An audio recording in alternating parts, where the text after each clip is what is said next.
It begins in 1861. I have just inherited the throne of the Netherlands. This video is purely for entertainment and does not infringe on copyrights or laws. The rights to the novel and image belong to the original author. We do not claim ownership. Don't like waiting and want to listen to this fanfic in full now? Subscribe to our Patreon, where you'll find the best fanfics. Chapter 551. Bismarck comes for support. In the Dutch royal palace, William IV was facing Bismarck at this moment. This was the first time that he faced the pressure from William IV. Bismarck thought to himself, for many years, apart from looking up to the Austrian Prime Minister Metternich and facing the British Prime Minister Viscount Palmerston, William IV in front of him made him feel like he had met this pressure again after a long time. At this moment, Bismarck had put William IV in a position almost equal to that of Metternich and Palmerston. Bismarck exclaimed, "Someone once made Britain face military or diplomatic difficulties, but His Majesty William took a different approach. Now Britain is facing unprecedented diplomatic and domestic difficulties. It can be said that he is a very clever person." Until now, Bismarck had to admit that William IV had taken the right path, and every step was right. As a result, the Netherlands embarked on the road to rise. William IV reciprocated and praised, "Prime Minister Bismarck's methods are so covert that no one could detect." Before the 7 Weeks' War between Prussia and Austria, few people would have thought that His Excellency Bismarck would target the Austrian Empire, let alone that His Excellency Bismarck would successfully kick Austria out of the German Confederation. When I reminded Thorbecke, he didn't believe it. It was not until Austria really left the German Confederation as an isolated country that he believed that Prussia had really won under the leadership of His Excellency. Don't think that flattery will make me let down my guard. Who in the future will dare to take you, the iron-blooded Prime Minister, lightly? Bismarck changed the subject and said, "In Prussia, no one thought that the Netherlands would get the greatest benefit on the issue of South Africa. However, in the end, France and Prussia became supporting roles. The Netherlands took the Australian continent from Britain, and from then on finally had a rear area with great depth. The Netherlands can be said to have soared to the sky with this, and the Netherlands' rise to become a great power can no longer be stopped." Bismarck couldn't help but think that if Prussia also had overseas territories in the Far East like the Netherlands, perhaps he would not have tried so hard to let Prussia expand its homeland. After all, there are too many powerful neighbors here. Instead, he would learn from the Netherlands to develop the Far East. Everyone knows the truth that when there is no tiger in the mountain, the monkey will become king, so Bismarck envied the good luck of the Netherlands. William IV then smiled and said, "Prussia has taken over all the territories outside of Austria, which is the maximum territorial expansion on its homeland, and the depth has doubled at once. Prussia's current war potential and comprehensive strength are already among the best. Excuse me for being frank, but Prussia's current strength has surpassed the Austro-Hungarian Empire, which was formed by the fusion of the Austrian Empire and Hungary. Its strength is not weaker than that of the Russian Empire, and it is even comparable to France. Only the British Empire can surpass Prussia." Prussia's rise was unstoppable, and William IV knew that there was a destiny called fate.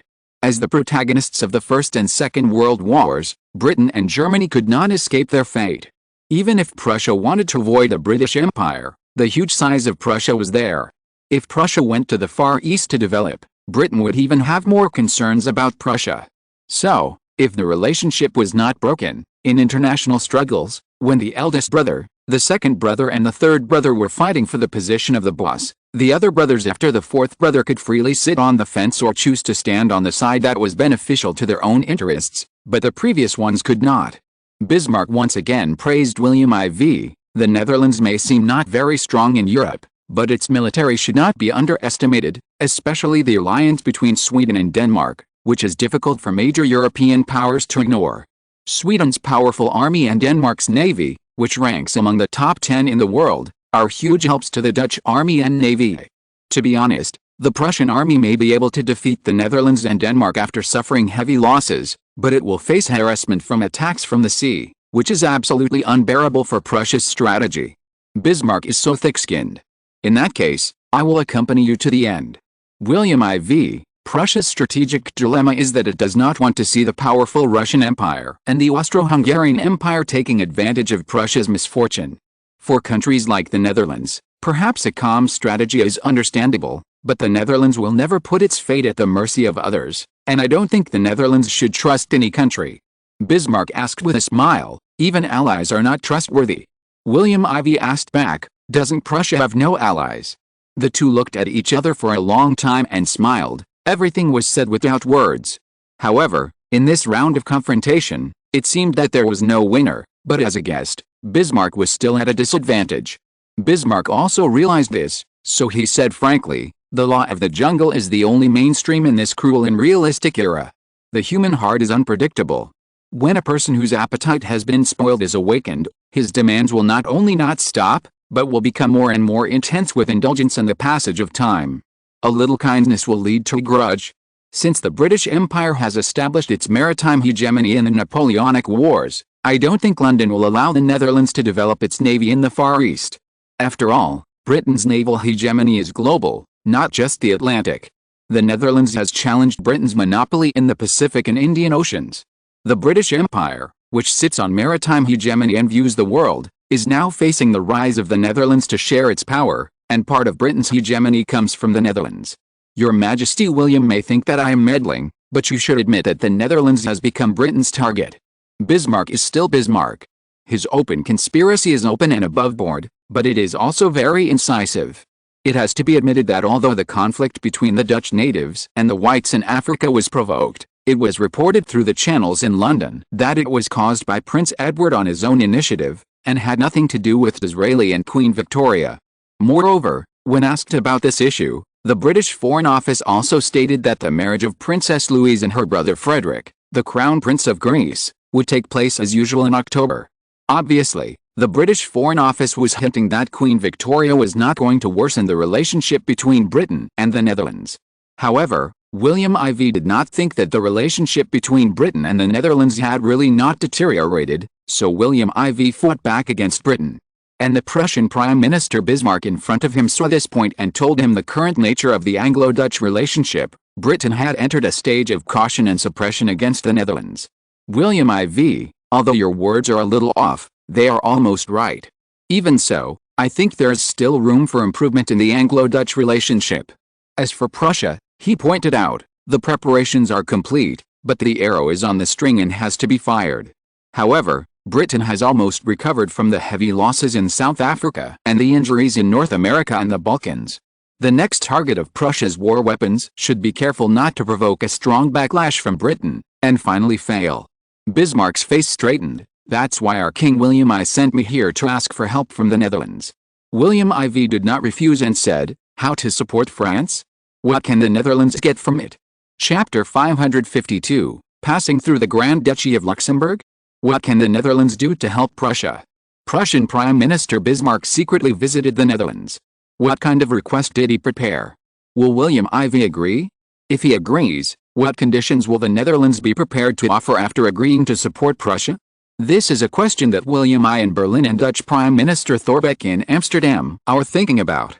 The result of the secret negotiations between William Ivy and Bismarck will have a major impact on Thorbecke and William I, whether it is good or bad. In the Dutch royal palace, William Ivy asked Bismarck bluntly what support he wanted from the Netherlands and what the Netherlands could get, which was not beyond Bismarck's expectations. Bismarck, in addition to the Belgian ports that were previously agreed to be temporarily leased to the Prussian Navy for docking, Prussia also needs to pass through Your Majesty's Duchy of Luxembourg. Luxembourg? William Ivy sneered in his heart. Bismarck had a good idea. Your Excellency is actually setting your sights on Luxembourg. William Ivy stared at Bismarck for a long time. He did not directly reject it, but he did not agree either. He just asked, I am curious, what can Prussia give me? Before 1700, Luxembourg was under the jurisdiction of the Spanish Habsburg dynasty. However, in 1700, the Spanish line of the family died out and the 13-year War of the Spanish Succession broke out, which eventually led to the Spanish Netherlands becoming part of the Austrian Habsburg dynasty in 1714. Until 1795, the region was ruled by the Austrian Empire until the French Revolution, when it was annexed by Napoleon I's France in 1795. In 1813, a small part of Luxembourg's territory was acquired by the Kingdom of Prussia. In 1815, Napoleon I was defeated in the Battle of Waterloo. After the Vienna Conference, the new United Kingdom of the Netherlands was established, with the territories of the Netherlands, Belgium, and Luxembourg. The king was recognized by all countries. William I, the great-grandfather of William IV. Luxembourg and Belgium were promoted to Grand Duchy, and the King of Nassau-Orange was the Grand Duke. Unlike the Netherlands being acquired by Belgium, the Grand Duchy of Luxembourg was also confirmed as a member of the German Confederation in 1815. The Kingdom of Prussia had stationed troops there before, but after Belgium separated, Prussia withdrew its troops at the strong request of William II and the fear of various countries, and the Dutch troops moved in. However, Britain also helped Belgium win the western part of Luxembourg, which became the territory of the Luxembourg province of Belgium. As a result, the territory of Luxembourg only includes the eastern part of the original Grand Duchy, which is only 1/3 of the original size. It is far away from the Netherlands, with the Netherlands in the north, Prussia in the east, and France in the south. As a duchy belonging to the Nassau-Orange family, the Duchy of Luxembourg has been the territory of our family since my great-grandfather, William IV sneered, "If Luxembourg agrees to let the Prussian army cross the border, then it will undoubtedly declare to the world that the Dutch royal family has agreed to Prussia's war against France and has become Prussia's accomplice." The Netherlands has also been successfully tied to the Prussian chariot.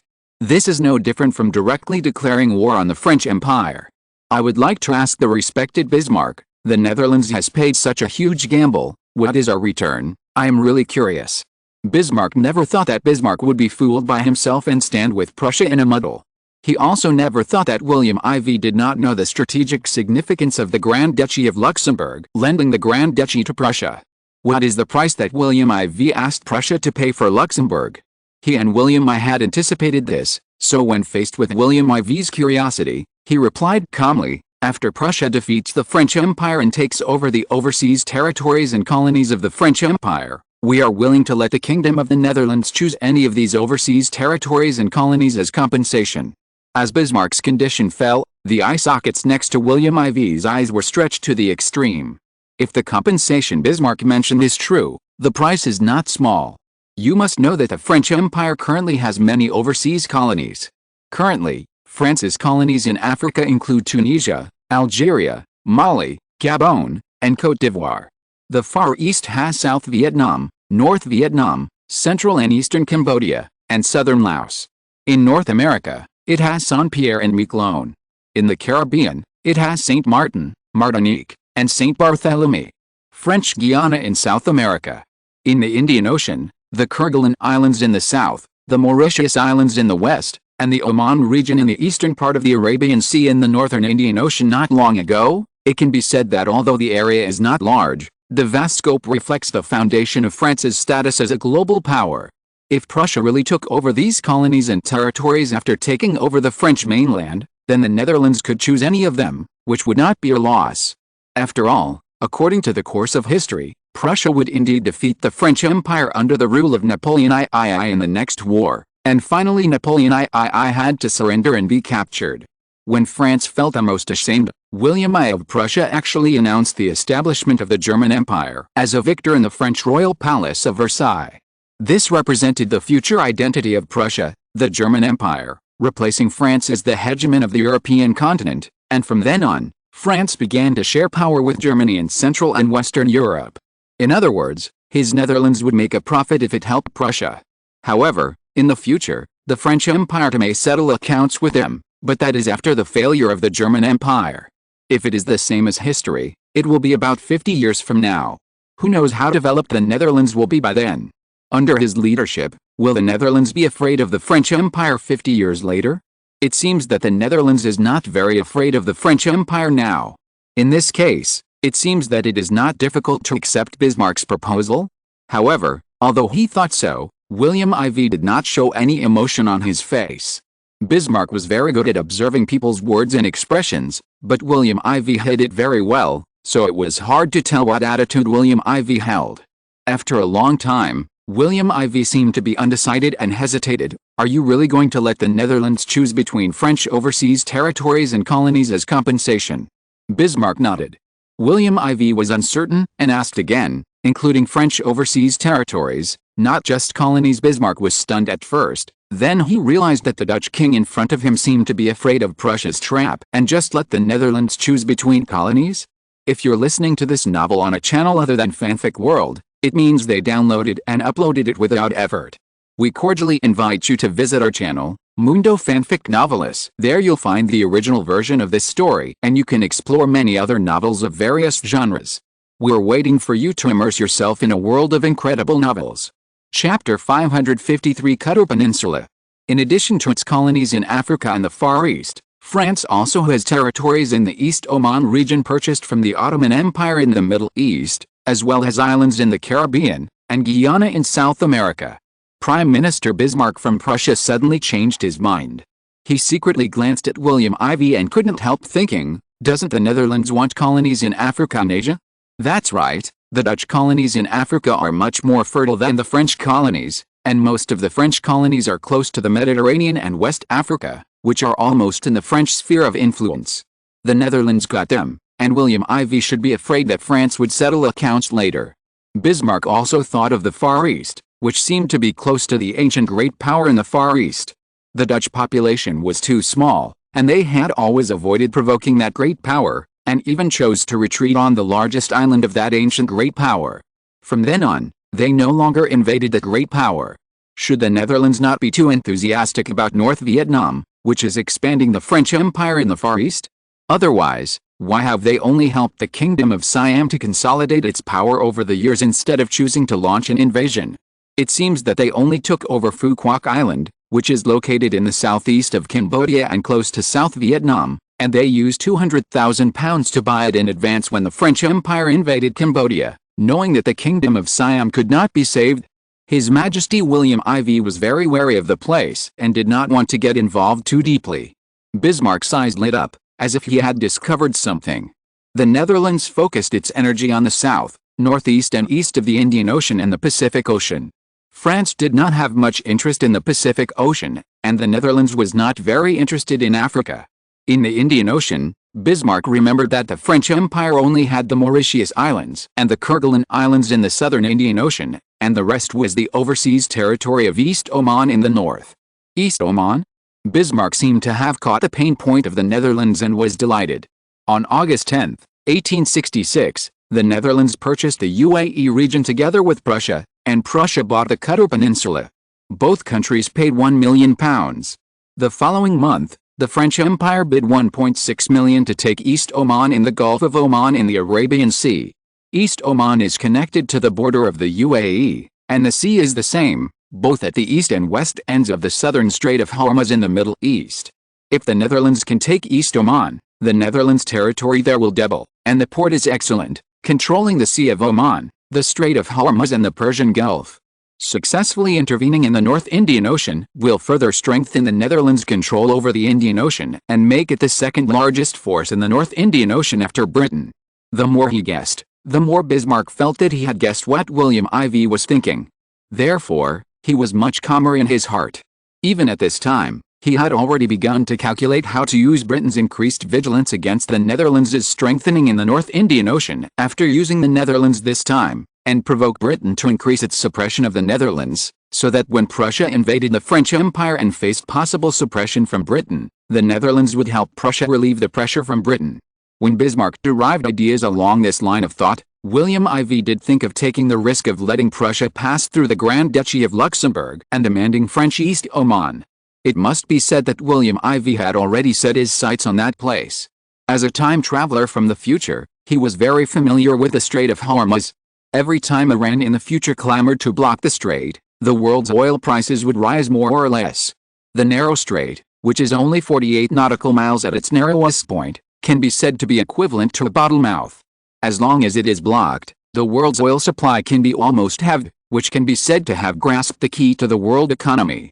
Since William Ivy had already made up his mind to place the future of the Netherlands on the Dutch East Indies and the Australian continent between the Indian Ocean and the Pacific Ocean, the west coast of the Persian Gulf, which is close to the Indian Ocean and the most important energy source in the future, oil and natural gas, has naturally become a thorn in William Ivy's eyes. It is precisely because of this that as early as 1866, he pushed the Netherlands and Prussia to go to the Middle East to buy first. After all, the Netherlands did not have enough influence at the time, and the Ottoman Empire could even ignore the Netherlands, and finally succeeded in pulling Prussia. Under the promotion of the Netherlands, the water in the Middle East became more and more muddy, and the major powers in Central and Western Europe came here to find a place to settle down. This took an important step for the implementation of his plan in the future. And now it seems that if the plan is followed, Prussia will invade France, and the Netherlands will take away East Oman, a French territory that is not important to Prussia now. It is absolutely a coincidence that it cannot be more coincidental. Thinking of this, William IV greeted Bismarck with a look that said, "I already know what you are thinking," and said without hesitation, "Going through Luxembourg is very risky. The Netherlands, as a small and medium-sized country that can hardly compete with the three major powers of Britain, France and Prussia, will suffer huge losses. At least for the Dutch diplomacy, it will lose the room for roundabout diplomacy with the French Empire. If Prime Minister Bismarck wants us to make a decision, we need to pay more." Bismarck's calm expression changed slightly, and his body shook slightly. He seemed to have underestimated the appetite of William IV in front of him. Bismarck didn't know whether to laugh or cry and said, "The Netherlands currently seems to be a medium-sized country, which is just an illusion in mainland Europe. Everyone knows that the Netherlands has already broken through the restrictions of first-class powers with its strength in the Far East. The British Army may only be considered first-class in Europe, but the Navy makes up for the shortcomings of the Army." He confessed to William IV, "Prussia is confident that its army can suppress the British Empire Army, but facing their navy that dominates the world, we can only sigh in despair. The Netherlands has now become a naval power second only to Britain and France. Its strength is even above Spain, ranking third in the world. With a precedent of the British Empire there, who dares to underestimate the power of the Netherlands?" At this point, Bismarck said very seriously, "We hope that His Majesty William can help Prussia and fulfill our Majesty's lifelong wish." William IV, "Isn't it His Excellency Bismarck's long-cherished wish?" "Of course," Bismarck said, "in order to complete this plan, I have been preparing for more than 20 years. William IV was shocked and lost his calmness in an instant.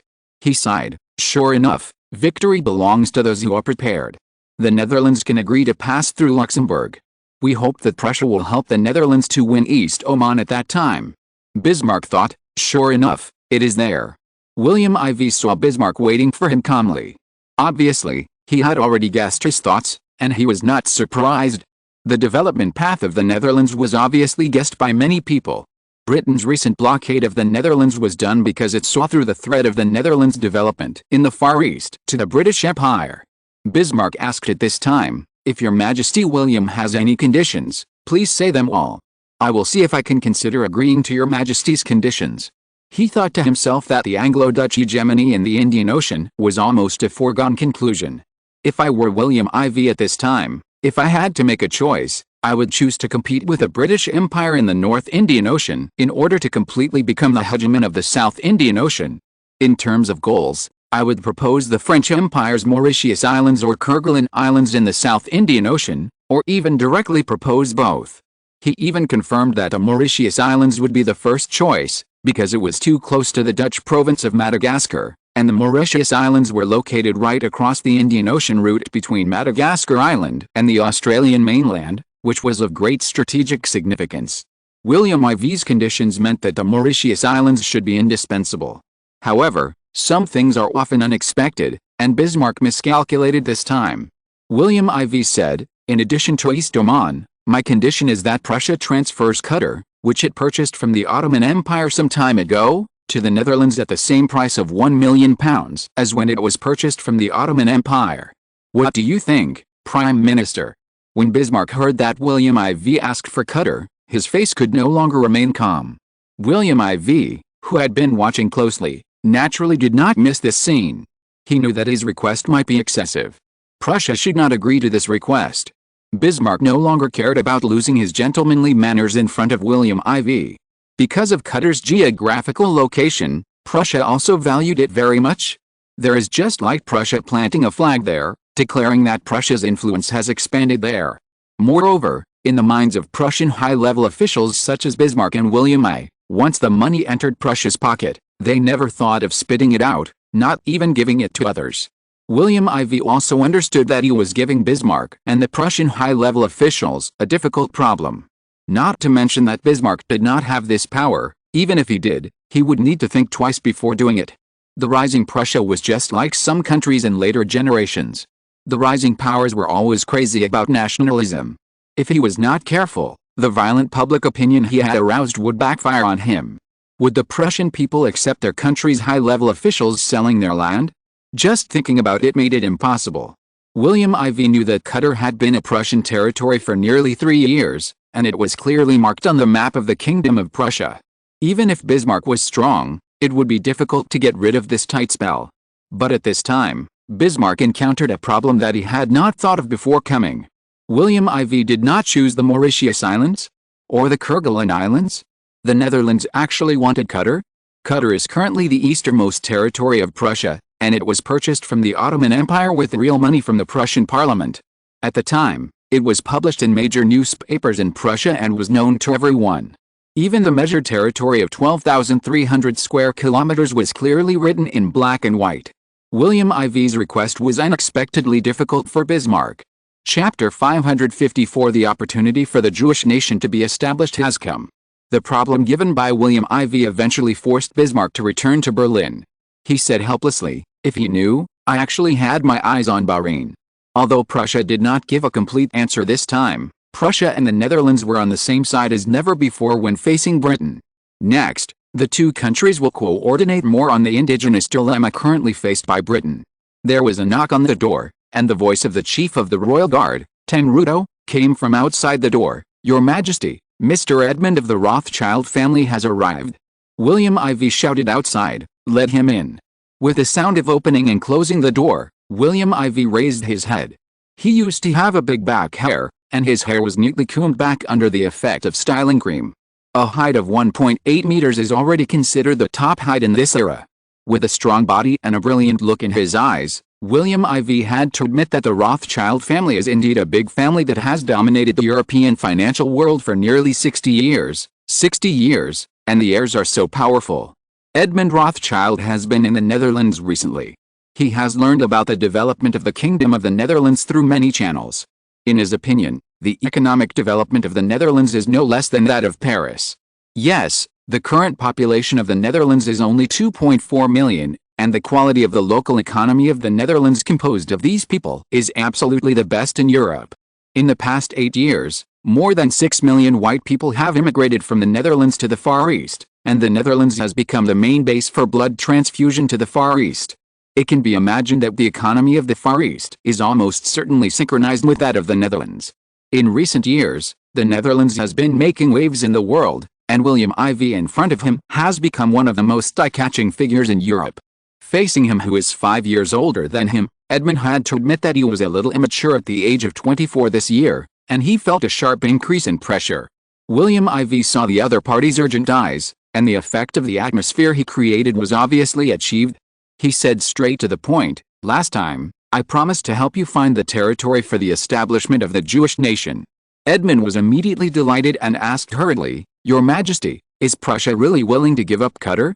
Under his attention, William IV shook his head and said, "Prime Minister Bismarck dare not make a decision." Edmund showed disappointment when he heard this. "In fact, I hope to restore Jerusalem to you." William IV looked at Edmund excitedly, and showed a helpless look on his face, saying, "It's a pity that the strength of the Netherlands is there. I think you also know that the Ottoman Empire will definitely ignore the current requirements of the Netherlands. The ability is limited. I hope that your family will be able to help the development of the Netherlands in the future." Edmund understood the difficulties of the Netherlands.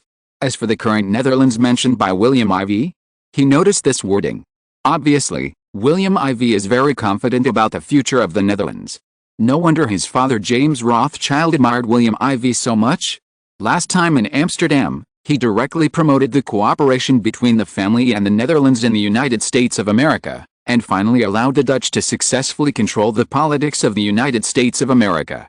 The Rockefeller family and the Morgan family, which were cultivated by the Rothschild family in North America, all chose to quietly accept the domination of the U.S. economy by several major Dutch financial groups.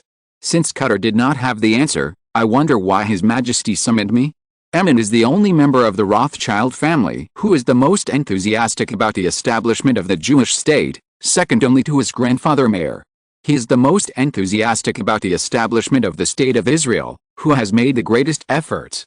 In his previous life, William IV knew that Edmund was fighting for this, but he did not fulfill this wish until his death in 1932. Israel, which is mainly Jewish, was not established until 1948. The son follows the father's wish. William IV saw Edmund's deeds and thought of the thoughts of his father, James Rothschild, the French financial emperor, the only surviving second-generation figure of the Rothschild family. He prescribed the right medicine and achieved cooperation between the Netherlands and the Rothschild family. The reason why he summoned the other party from Paris to Amsterdam this time was that he understood that the father and son of the Rothschild family were very critical to the next layout of the Netherlands under the unstoppable situation of Prussia's attack on France. William IV never believed in any alliance of Prussia. A Prussia that could annex the small allies of the German Confederation that followed it. It is estimated that few countries in Europe think it is trustworthy. On the surface, Prussia wanted the European hegemony of the German Empire, which rose to power by stepping on the French Empire. However, his Kingdom of the Netherlands wanted to take over many national art treasures and industrial technologies of the French Empire. Only by annexing these from France could the development of the Netherlands go to a higher level. William IV had prepared for this plan many years ago. It was not until he pulled the Rothschild family onto the Dutch chariot that William IV thought that this plan had reached the standard for implementation. Because of this, he pushed Prussia to attack France more quickly, otherwise there would be changes. William IV, Prussia may not be very willing to give up Qatar, but the area of the country does not need a complete Qatar, right? Edmund took a deep breath, his eyes were focused, and asked with a scorching light, "What does your majesty mean?" As a financial family, the Rothschild family naturally understands that doing business has always been about offering a high price and then slowly bargaining. This is in line with business rules. William IV narrowed his eyes, but his stern look revealed through his eyes, the entire territory of Qatar is 12,300 square kilometers, and its components are the Qatar Peninsula and the Bahrain Islands. The Qatar Peninsula is an ironclad territory of the Kingdom of Prussia. I think you also know that Prussia will not give up there easily. Edmund waited quietly for the next sentence, because he knew that what William IV said next was the key point. After escaping death, it was obvious that hope might be in the next sentence. William IV looked at Edmund, whose breathing was slightly rapid, and did not whet his appetite. He made his thoughts public and said, "Since the Prussian public opinion is strong, William I and Bismarck cannot bear or are unwilling to give up the territory of Qatar. Then we can settle for the second best. I think the Bahrain Islands are in a good location."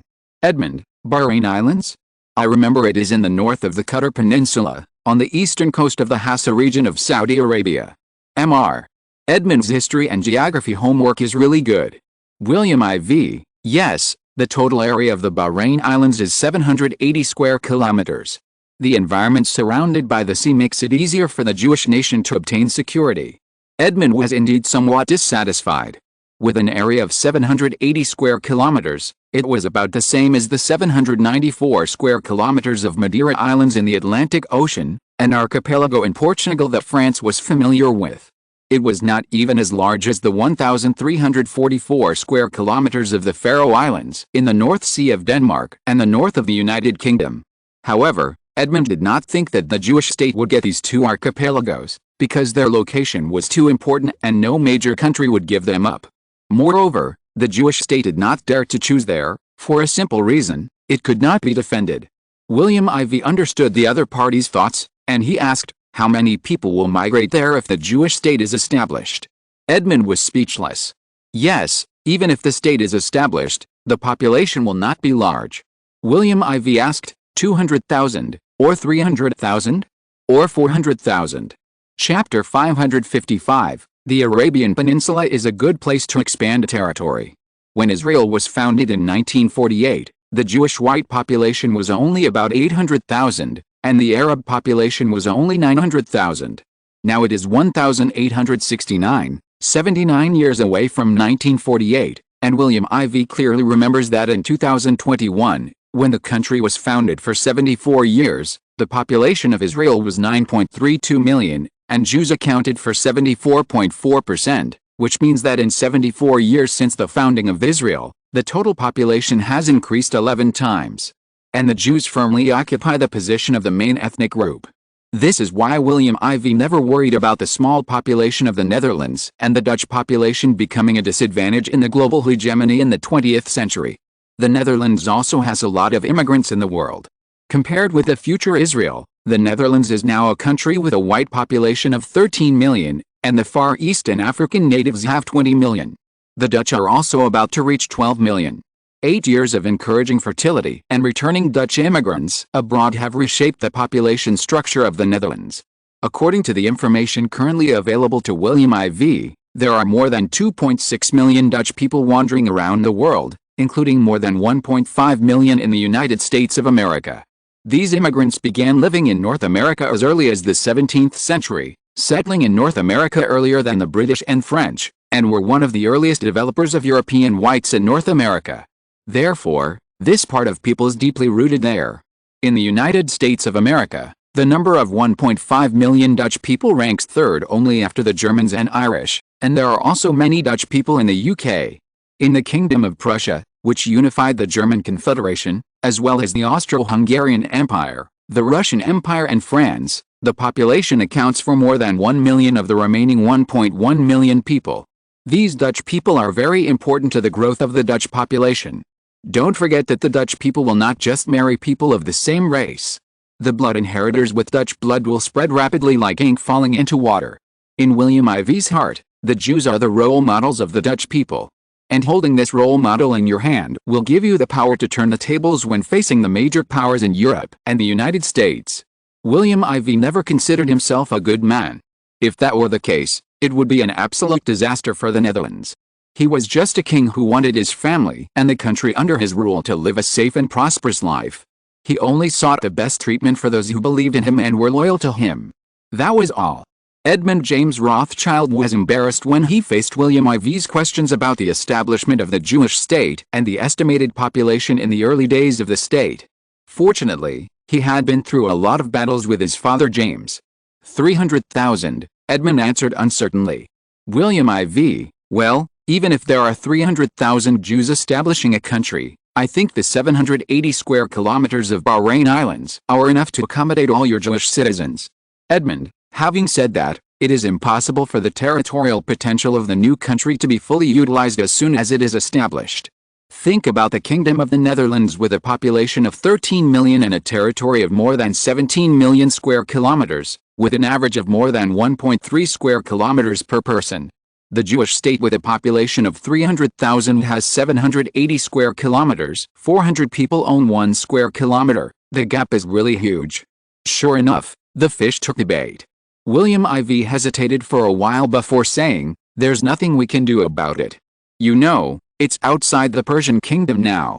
The north belongs to the Ottoman Empire. Although the western continent belongs to the Ottoman Empire cannot govern it.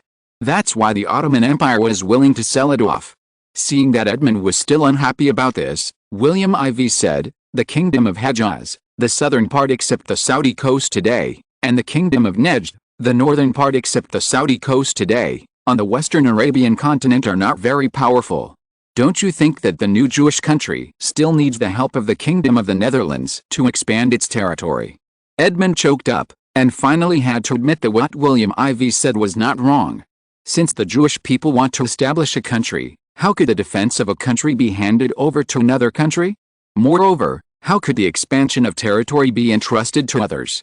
Although King Abdul Rahman of Nejd has some abilities, he is currently in trouble. Seeing Edmund listening carefully with his ears erect, William IV said, "Although he is the largest force in the Kingdom of Nejd, he faces the threat of Mohammed bin Rashid, the leader of the current largest force in the Kingdom of Hejaz in the south. The two occupy the inland areas of the Arabian Peninsula, one in the north and one in the south, and check and balance each other. Edmund is naturally a smart man and understands everything at once. Your Majesty, do you want to say that the Bahrain Islands are too small, and we can start with these two people?" William IV nodded and said, "Yes, there are more than 1 million Jews in the world, and you Jews are famous for being smart people in the world. I don't think that the small Kingdom of Nejd and the Kingdom of Hejaz, the two major forces, are suppressed by the Ottoman Empire, and you can't expand a little bit of territory." Edmund seemed to be persuaded by William IV. "Yes, the natives of those two places actually add up to a population of only a few million, And the two people just mentioned each govern a population of about 1 million. With the Jews' extensive connections and channels in Europe, it seems that expanding the territory is not a difficult task, but what needs to be taken into account is the Ottoman Empire in the north, and the Persian Empire across the sea in the east of the Persian Gulf. Following William Ivy's thoughts, Edmund admitted that Bahrain is actually a place with unique advantages for the establishment of a Jewish state. Suddenly, he looked at William Ivy with more favor. Noticing Edmund's changes, he knew that this matter was certain, and the rest was the transaction between the Netherlands and Prussia. But he was confident that Prussia would agree, because Bismarck and his men had already made their move. But before trading with Prussia, he let Edmund know the purpose of his call. On May 1, 1869, the International Labour Confederation, ILO, held a meeting at its headquarters in Sydney, the second largest city in the far east of the Kingdom of the Netherlands after Jakarta and the largest city on the Australian continent.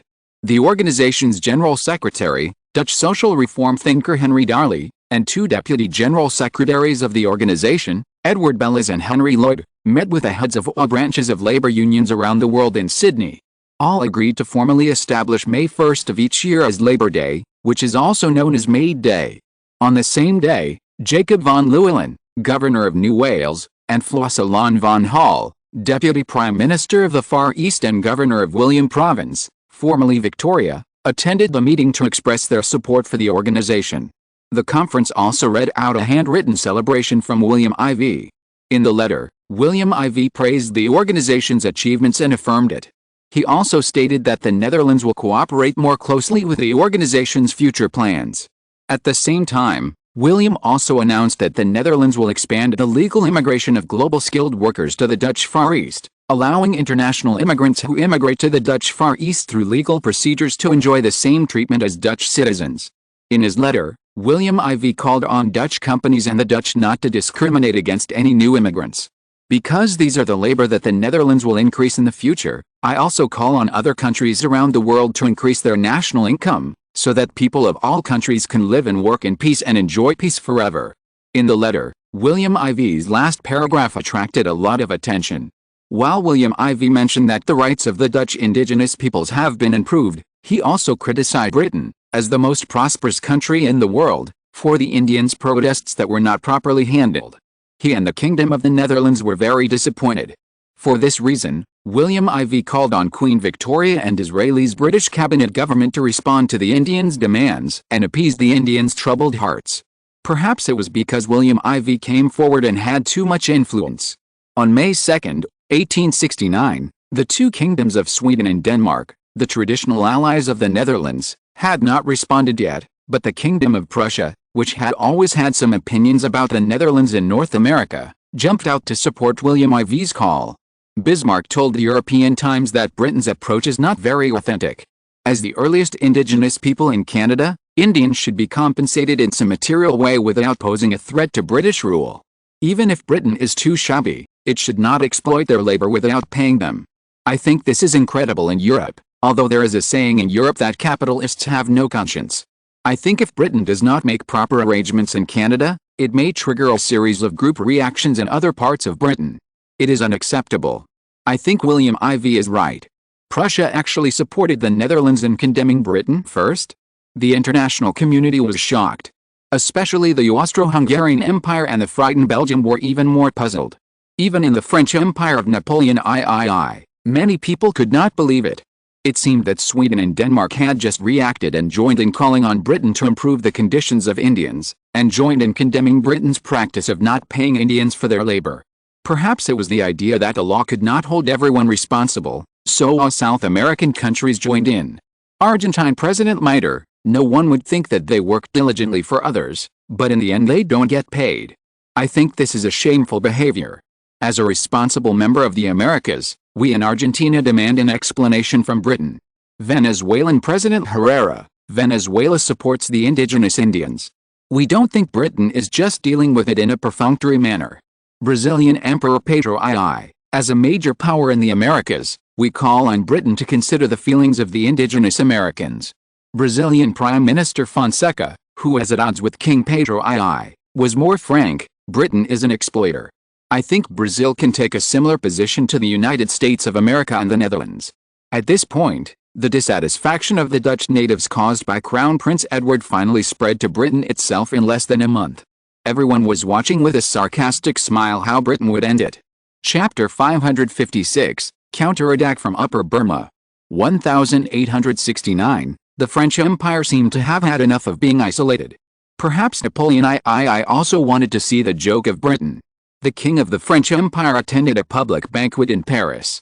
Facing nobles from all over Europe, he actually expressed his dissatisfaction with Britain's exploitation of Indians. In France, many people also think that what Britain did is not very authentic.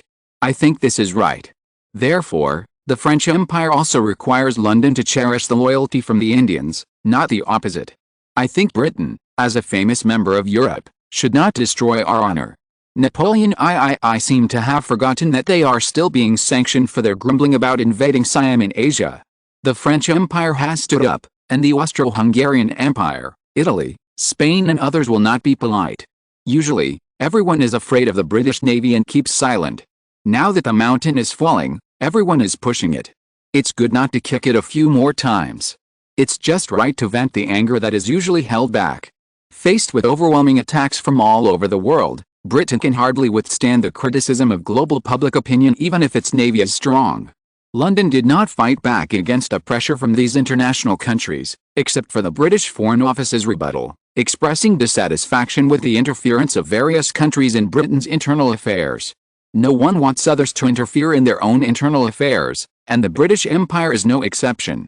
Therefore, we strongly urge all countries to abide by themselves and not challenge this international rule, so that all countries can continue to maintain peace. Foreign Secretary Russell's soft but hard diplomatic words made Portugal, the Ottoman Empire, Mexico and other countries that originally wanted to participate in the appeal to Britain choose to wait and see. Obviously, they are unwilling to participate in the fight between Britain versus the Netherlands and the American Federation. However, Russell's statement will naturally not let the Netherlands and the United States give up. On May 6, 1869, in Upper Burma in the Far East, Chin, Kachin, Chan and Kaya states led the Sagaing, Magway and Nayliambi states in the capital Mandalay province to form a five-party alliance, fought for the great cause of driving away the British colonists, and launched a counterattack against the British Empire's occupation of the Burmese colonies of Arakan and Lower Burma. The Burmese army launched an attack from the capital Mandalay province to the British-occupied Rakhine and Chin states in the west, and the British were caught off guard and suffered more than 3,000 casualties. When the news came back to London, it was already 8 o'clock that night. It is said that Queen Victoria was furious at Buckingham Palace, and Disraeli of the British Empire reported to the Queen overnight. On May 7, 1869, all European and American countries were shocked by the news from the Far East. No one was entangled in the issue of Indian rights at this time, because they were afraid of being implicated by Britain's anger. Obviously, the British Empire was unwilling to make trouble at this time. However, the major forces in Upper Burma were not afraid. The leaders of all parties gathered in Mandalay province and expressed their demands for the British Empire to withdraw from Burma, otherwise this attack would not be the last one. On May 8, the British Empire issued a final ultimatum to the United Forces in Upper Burma, demanding that all parties lay down their arms and recognize the British Empire's power over Burma's diplomatic affairs. British Foreign Secretary Russell said in London, "We demand that Britain have the power to supervise Burma's diplomatic affairs activities from today. If Burma does not accept it, we will respond to this British damage, and will produce an angry action that they cannot bear. We can do what we say." That afternoon, the British Empire's Indian fleet moved eastward and arrived at Annan Port on Annan Island in the eastern Bay of Bengal. After that, the British warships began to cruise from south to north. Obviously, Britain used warships to support the land to make up for the shortage of soldiers. At the same time, in the western Bengal region, the British assembled 10,000 soldiers, including 3,000 regular British troops and 7,000 native troops, and made an attack from the west into Kachin state in Upper Burma. In response, the Upper Burma Five Alliance deployed 20,000 troops in the western Kachin state, expressing an uncompromising attitude. With a bloody lesson of the Kingdom of Siam in mind, we call on Britain and the Upper Burma Four Alliance to negotiate to resolve the issue. On May 10, 1869, King William IV of the Kingdom of the Netherlands publicly stated this when he met with Mexican President Benito Juárez, who was visiting the Netherlands, in Amsterdam, the capital of the Netherlands. On the same day, the Consul of Upper Burma in Sydney, the Netherlands, Australia, pointed out in an interview, "We ask Britain to withdraw from Burma's territory. This is the request of all parties. We call on the Netherlands and other countries of international justice to support Upper Burma because we believe in the International Hague Court Organization. We are applying to become a member of the organization." Secretary of State of the United States of America Blythe also said in Washington, "We support Burma's application to become a member of the organization." The British Empire seems to be unpopular recently. The United States of America was exploited too much by British capitalists and aristocrats in the past, so it rose up. Now the Indians in Canada and the Burmese in the Far East will most likely make Britain repeat the mistakes of the past. This time, even the Russian Empire, the Ottoman Empire, the Austro-Hungarian Empire, and other countries that have not participated in the disputes between Central and Western Europe for a long time have joined the ranks of persuading peace. This put more and more pressure on Britain. On May 11, 1869, the International Court of Justice in The Hague held meetings for 3 consecutive days starting from the 10th. After a fierce tug of war, on this day, an emergency consultation on Upper Burma's application proposal was completed. Due to the obstruction of Portugal and Belgium, Upper Burma did not become a member of the International Court of Justice in The Hague. However, perhaps Portugal and Belgium did not want to offend the Netherlands and the United States too much. Upper Burma represented Myanmar and became an observer state with the same status as the Russian Empire and the Ottoman Empire. In the joint communiqué of the member states of the International Court of Justice in The Hague, the organization asked Britain not to invade Upper Burma by force. At the same time, the organization also called on the 5-party alliance of Upper Burma not to try to challenge the British Empire. Although Britain was somewhat reluctant, it was forced to recognize too many countries, and in the end it could only make some insignificant dissatisfaction. Perhaps in order to vent its dissatisfaction, Britain began to respond in action, but it was not as everyone guessed and prepared in advance. The 10,000 British troops in Bengal launched an attack from the south of Lower Burma. On May 13, Britain avoided everyone's eyes and ears, and 20,000 British soldiers suddenly occupied the border fortress Minra and approached Mandalay Province, the capital of Upper Burma. The regular army of Mandalay Province in Upper Burma was caught off guard at the beginning. They had an advantage in numbers but were inferior in equipment, so they could not stop the attack of the British Army. On May 15, 1869, the British Southern Army entered the inner Leen Babandu district at the southern end of Mandalay Province. On the same day, British Prime Minister Disraeli held a press conference in London and announced that the Arakan region, Lower Burma, Tenasserim region and inner Leen Babandu district, which were currently occupied by the British, and the British Empire had just captured and occupied, were British overseas territories and an independent province of British India. In response, the 5-party alliance of Upper Burma stated that it would not accept a British claim and demanded that Britain withdraw all British troops from Burma. In order to fight back against British enslavement, with the support of the 5-party alliance of Upper Burma, these British-occupied Burmese territories launched a guerrilla war against the occupants. And because of the common hatred of the enemy, Upper Burma gradually began to organize small-scale counterattacks from time to time.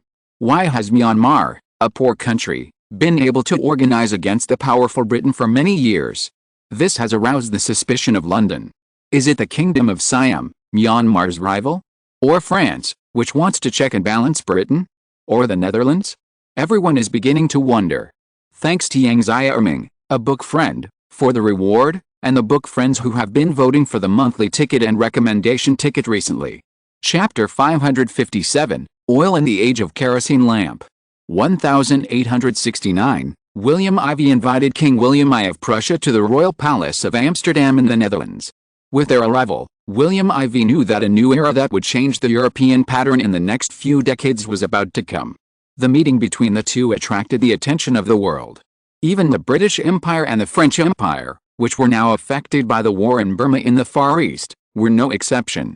Especially in the British Empire, many people speculated that the proximity of Prussia and the Netherlands was the result of the Netherlands' attempt to win over Prussia to fight against Britain, which was also the reason for the visit of King William I of Prussia. William Ivy held a grand welcome ceremony at the gate of the palace to welcome the man in front of him who was the same age as his grandfather William I. After the two held a popular welcome banquet for European aristocrats, they did not waste time holding a secret meeting.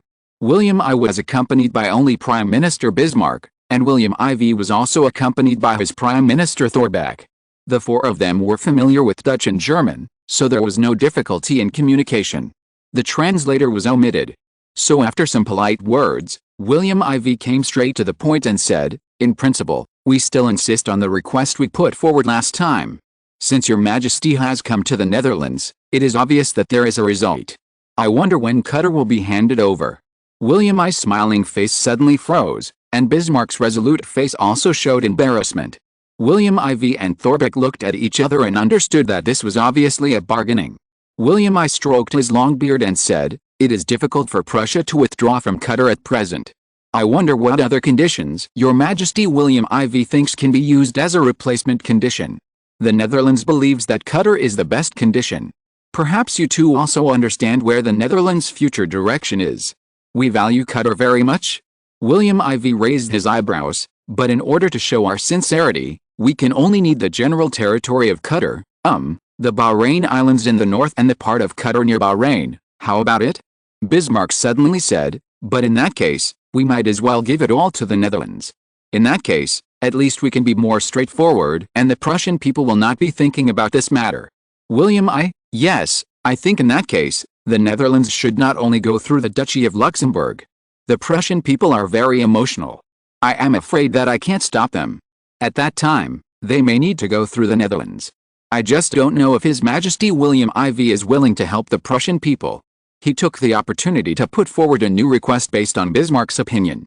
William IV, "Okay, I admit that I don't want Prussian soldiers to set foot on the Netherlands mainland, because this will easily cause a backlash from the Dutch people and European countries. You too should know that now that we are meeting, the surrounding powers may have already deployed spies around the Dutch royal palace. I am afraid of touching their nerves." "That's true." William I laughed, as if the person who just made the suggestion was not him. He stared at William IV and said, "Can you tell me why William IV is so enthusiastic about Qatar?" This is what Bismarck has been puzzled about since he returned to Berlin and learned about the request made by William IV. "During this period, I sent people to collect all the information about Qatar, but I didn't find much special news. If I had to say something special, it would only be that it is in the middle of the Persian Gulf and has a little strategic significance. But in that case, I think it is not as important as East Oman.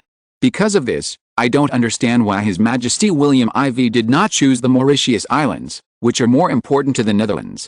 Even the Kerguelen Islands in the South Indian Ocean are more important to the Netherlands." At this point, William I said very seriously, "If you can convince me, then I can make the decision to give the Bahrain Islands off the northern coast of the Qatar Peninsula to the Netherlands." Bismarck seemed to want to stop it, but in the end he didn't do it. Because he was also curious about what William IV did. At this time, he saw Thorbecke's eyebrows move slightly next to William IV. Is he tempted by this? Bismarck and William I immediately guessed that this might be the bottom line of the Netherlands. In this way, the two of them felt relieved. William IV smiled and said, "Qatar is a thing that the Kingdom of Prussia cannot afford to lose, but if the Bahrain Islands, which are not on the Qatar Peninsula, are given to the Netherlands, it is a cover-up, which is reasonable." "Well, I admit that I am tempted." William I and Bismarck breathed a sigh of relief. Sure enough, they guessed right. Next, the secret of William IV's special liking for Qatar should be revealed soon. Don't blame them for being curious. The king and the prime minister are also human beings, and they also have the impulse of curiosity to kill a cat. In fact, someone discovered black oil in Qatar. Oil? William I and Bismarck were both surprised. Bismarck asked, "Can the oil be refined and used for oil lamps?" William IV nodded and said, "Yes, our people have discovered oil in Qatar, so I am very interested in it. This is not the future, the curiosity of the two people is more exciting, but the attitude of not being able to connect is understandable, because this is related to the small scope of use of oil at present. Oil has appeared a long time ago, but the real use only started more than 10 years ago, and it was still used on a small scale.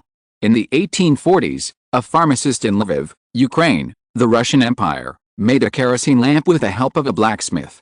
In 1846, a man named Abraham Tishner from the British Canadian Territory invented a method of extracting kerosene from coal. In 1852, the Pole Ignace Lukasiewicz invented methods such as extracting kerosene from more readily available petroleum. The following year, The first modern oil mine was built near Krostano in southern Poland, and these inventions soon became popular all over the world. In 1854, kerosene for lamps had become a commodity on the Vienna market in the Austrian Empire. By 1859, Europe began to produce oil, with an amount of about 36,000 barrels, mainly in and around the Austro-Hungarian Empire, such as Austrian Galicia and Romania. In 1861, the Ottoman Empire built the world's first oil refinery in Baku, Azerbaijan, which produced 90% of the world's oil at the time. The Battle of Stalingrad was later launched to seize the Baku oil fields. The development of oil was slow throughout the 19th century, and the main use of refined oil was as fuel for oil lamps. But even so, in today's Europe, when everyone has at least one oil lamp at home, this market is very huge. William I and Bismarck both exclaimed, "I thought it was a barren land, but I didn't expect it to become the bright grain that must be used by thousands of households." William IV smiled and said, "That's why I like it so much?" William I suddenly stared at William IV with suspicion. "Your Majesty." William IV knew many years ago that there was oil there, so he asked us to take Qatar, and the Netherlands took the UAE. Your UAE should have a lot of oil. William IV answered the question irrelevantly. "In fact, the reason why I agreed to the Bahrain Islands is that I think since there's oil on the Qatar Peninsula, how can there be no oil on the neighboring continent?" Bismarck: "Your Majesty, do you want to use it as a springboard to explore more oil-producing areas in the Western continent?" "Yes." William IV did not deny, "anything that can enhance the economic strength of the Netherlands and improve the living conditions of its people is worth having, isn't it?" William IV said to William I, "How about this reason? Although it is beyond our expectations," said William I, "it meets our conditions." "So, Your Majesty agrees?" William IV asked again. "The Bahrain Islands will be ceded to the Netherlands." William I glanced at Bismarck, who nodded. William I smiled and said, "The Bahrain Islands can be ceded to the Netherlands, plus the previously agreed East Oman of the French Empire can also be ceded to the Netherlands. This seems to make Prussia feel a little disadvantaged. I think we also need to add a request." Dutch Prime Minister Thorbecke asked on behalf of William IV, "What request?" Bismarck smiled and said, "At this time, Prussia hopes that the Netherlands will take advantage of this crisis with Britain to contain the British Empire before we attack France and the French Empire." "Good boy, what a good idea." William IV asked calmly, "Your Excellency, why do you think the Netherlands has this ability?" As if the king was speaking to the king and the prime minister to the prime minister, King William I of Prussia replied, "Because the Indians in Canada have made Britain lose its moral high ground, and Burma in the Far East makes the British Empire seem to be dragged there like the French Empire and unable to escape. Dispersing Britain's energy to various places will provide the best assistance to Prussia's plan." At last, William I said, "I think it makes sense that the Netherlands can help Prussia in this regard. His Majesty William IV is a master in this regard." William IV did not refuse and said, "In this case, then in the next period of time, our Prussian friends must become the public opinion friends and intelligence friends of the Netherlands in this regard. Moreover, we hope that Prussia can provide some of the technology we hope to obtain." Bismarck asked, "I wonder what kind of technical compensation Your Majesty wants." William IV: "Learn the military technology of the Prussian army when I follow the Prussian army to attack the French Empire." William I did not answer immediately, and William IV was understandable. Prussia's army strength has become world-renowned after the Prussian-Danish War and the Prussian-Austrian 7 Weeks' War. It seems a bit difficult for Prussia to gain such experience. In fact, William I and Bismarck might be able to guess it. William IV made this request, which was already a clear intention to let the Netherlands be familiar with Prussia's military operations and let Prussia not have bad intentions towards the Netherlands. If they do not agree, it means that the two people in front of them have strange ideas about the Netherlands. If they agree, the Netherlands will still be safe for some time in the future. Will William I and Bismarck finally agree to William IV's request? Chapter 558, The Motorcycle Division is established. While William IV was receiving King William I of Prussia, an epoch-making event was taking place in the port of Adelaide, where the headquarters of the Dutch Far East Group was located in the south of the Australian continent, in the Far East. The atmosphere in the R&D department of the Dutch Far East Group in Adelaide was very tense. Everyone stayed outside the laboratory, waiting for the final result. Outside this small door, gathered the official heavyweights who held a pivotal position in the Kingdom of the Netherlands.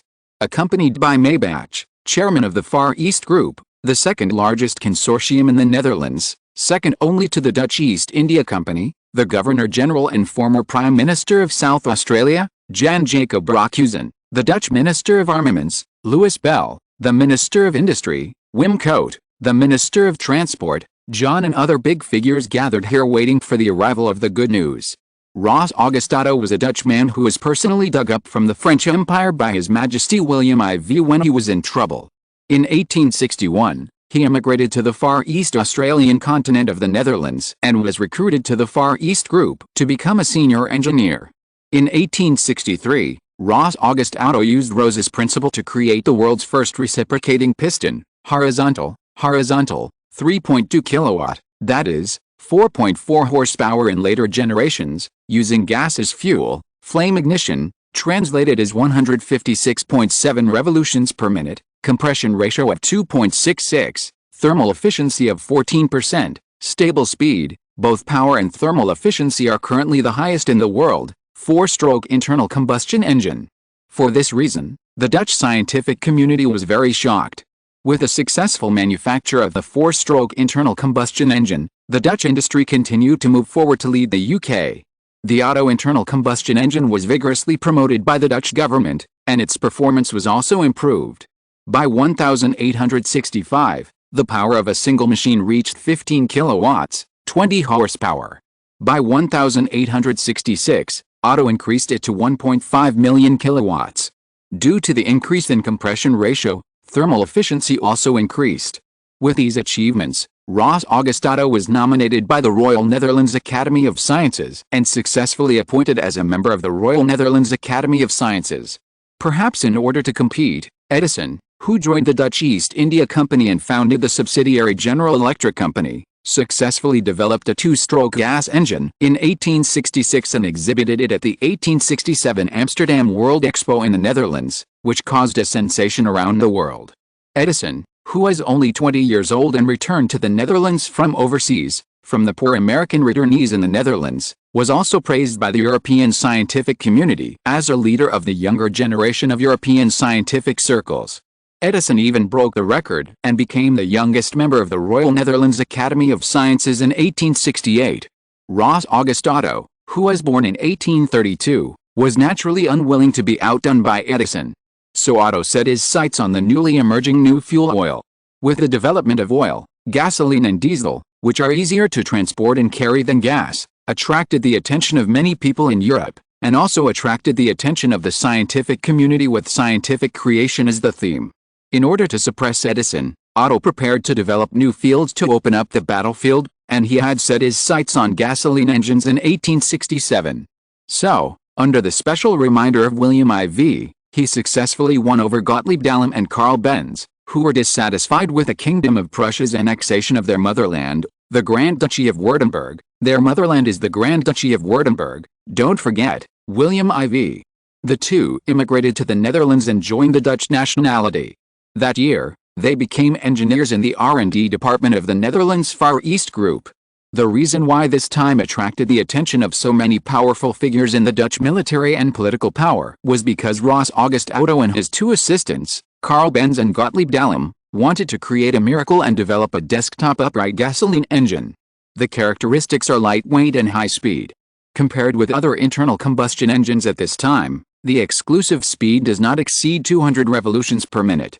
According to the data submitted by Otto to the Netherlands Far East Group and the Royal Netherlands Academy of Sciences, if this is successful, the newly invented gasoline engine will jump to 800 revolutions per minute, which is particularly suitable for the requirements of transportation machinery. But that was after the first model was completed in 1867, and now an upgraded version is being made. According to the future vision that William IV popularized to many people present, if Otto and his team succeed in their research and development, gasoline engines will be used as the power operating machinery for many future transportation vehicles. William IV even mentioned that a mechanically operated transportation vehicle called a car, which is no longer a horse-drawn carriage, will become popular. The birth of this gasoline engine will promote the development of automobiles that William IV is trying to promote. This has doubled the pressure on many people present, which is why the ministers of the Ministry of Industry and the Ministry of Transportation are here. Dual-use military and civilian vehicles also have a spillover effect on the military, and the Minister of Armaments was also arranged by William IV to come to South Australia. According to His Majesty, if this gasoline engine is successfully developed, it will be the key for the Netherlands to completely surpass Britain and become the world's leading industrial power. His Majesty said that cars, which are very unfamiliar to us in the future, will be put on the most important scientific project of the Royal Netherlands Academy of Sciences in the next 5 years.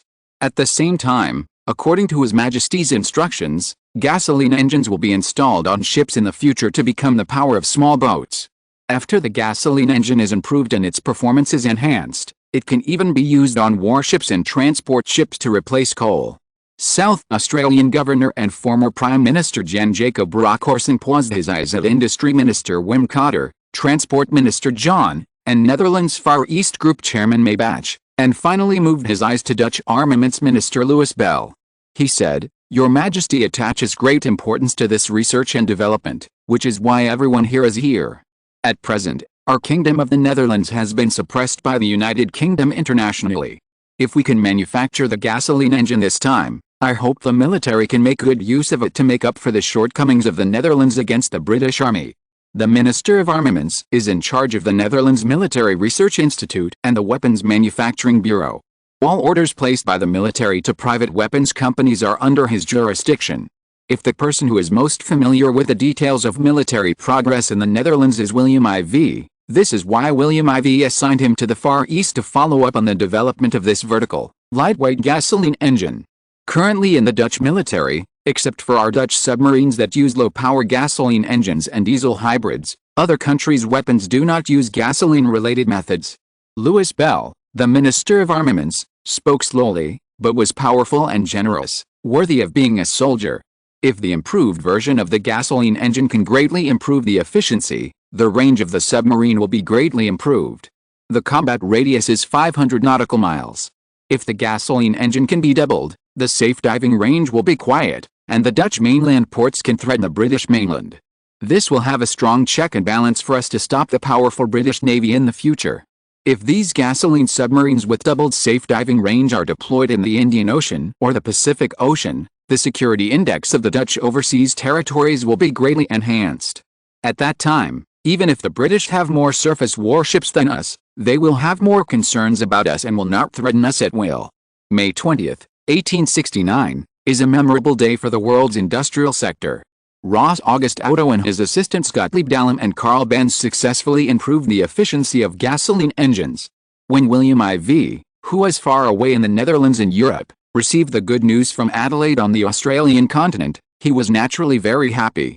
William IV then ordered the Dutch Far East Group to provide more funds to support Otto.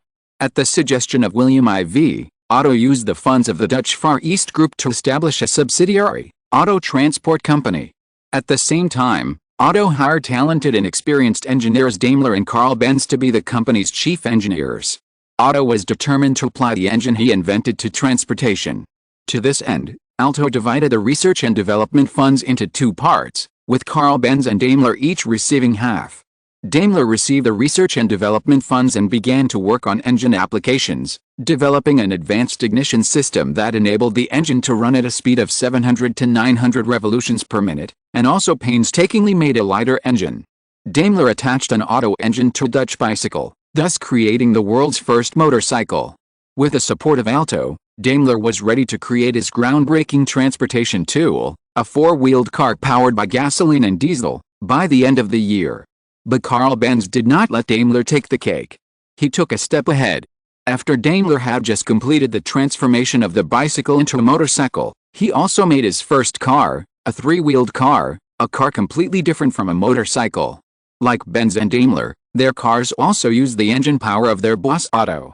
Because Otto's engine only had 700 to 900 revolutions per minute, it was too slow and they didn't care that their cars would generate much value, so the two began to ask for funds to improve their cars. Faced with the two's requests, Otto finally chose to support them because he understood that this was exactly the route designated by William IV. At the same time, the Dutch Navy also tried to use the world's most advanced technologies such as Otto engines and gasoline engines, and began to prepare to use them in the Navy. On May 25, 1869, William IV personally signed, and the new army branch that Dutch Army Minister Piet de Jong personally went to the Far East to implement was officially launched in Alice Springs, a central city in the heart of the Australian continent. Here, the Dutch Motorcycle Division and the Tricycle Brigade were established, the kind with machine guns on the car that everyone is familiar with. Obviously, this will become the secret weapon for the Netherlands to win in the future when wars and conflicts occur in the European countries, just like submarines.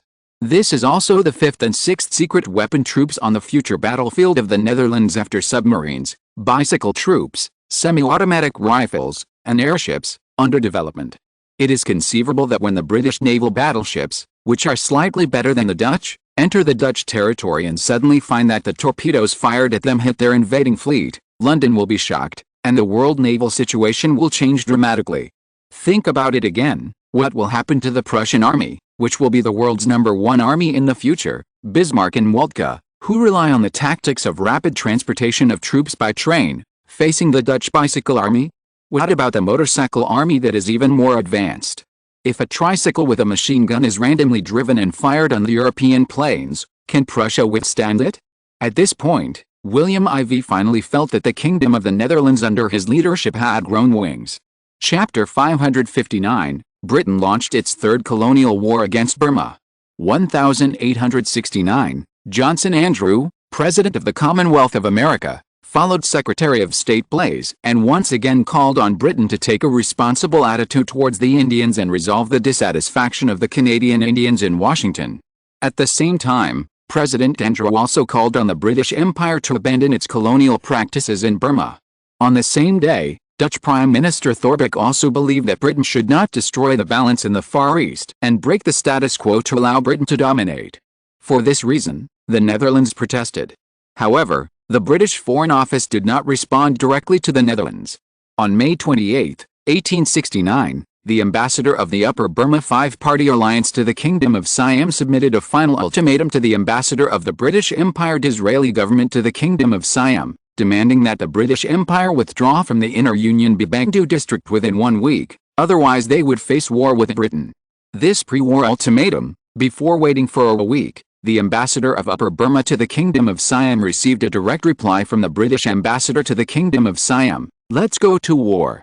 The mobilization of the entire people of the Upper Burma Five-Party Alliance was very loud, and how could the British Empire not know it?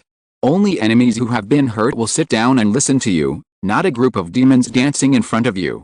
As the next colonial target of the British Empire, the Disraeli government has never relaxed its surveillance on any disturbance in the Southeast Asian Peninsula, not to mention Burma, a semi-colony bordering the British colony of the Bay of Bengal. The British Empire's previous policy was to win over and suppress them at the same time, trying to slowly boil the frog in warm water and break down their unity and anti-British spirit. Unfortunately, for some reason, the five forces in Upper Burma actually united together to fight against Britain. This broke the British plan.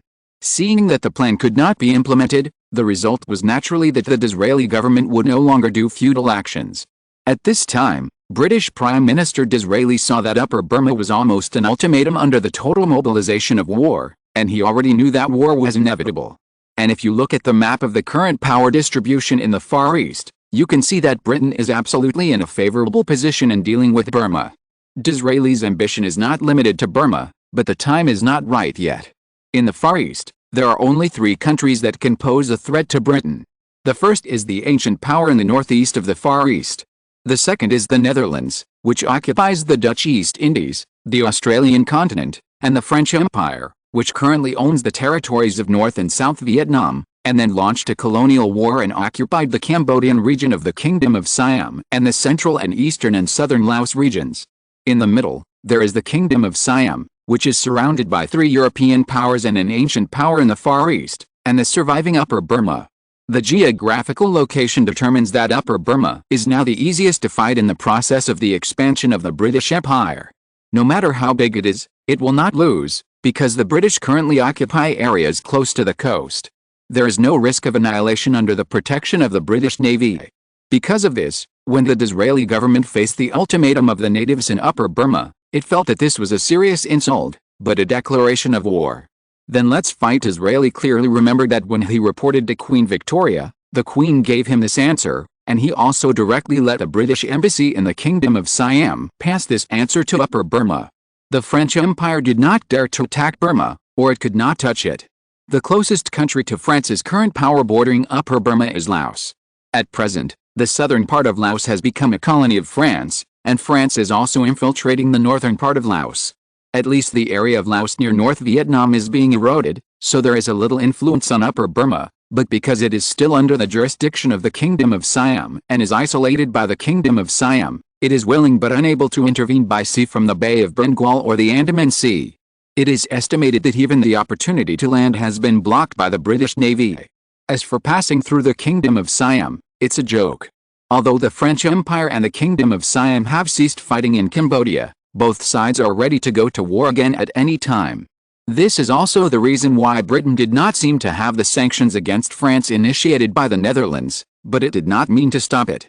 The purpose is to make France deeply trapped in the Far East and have a bad relationship with the Kingdom of Siam, the neighbor of Burma that Britain wants to colonize.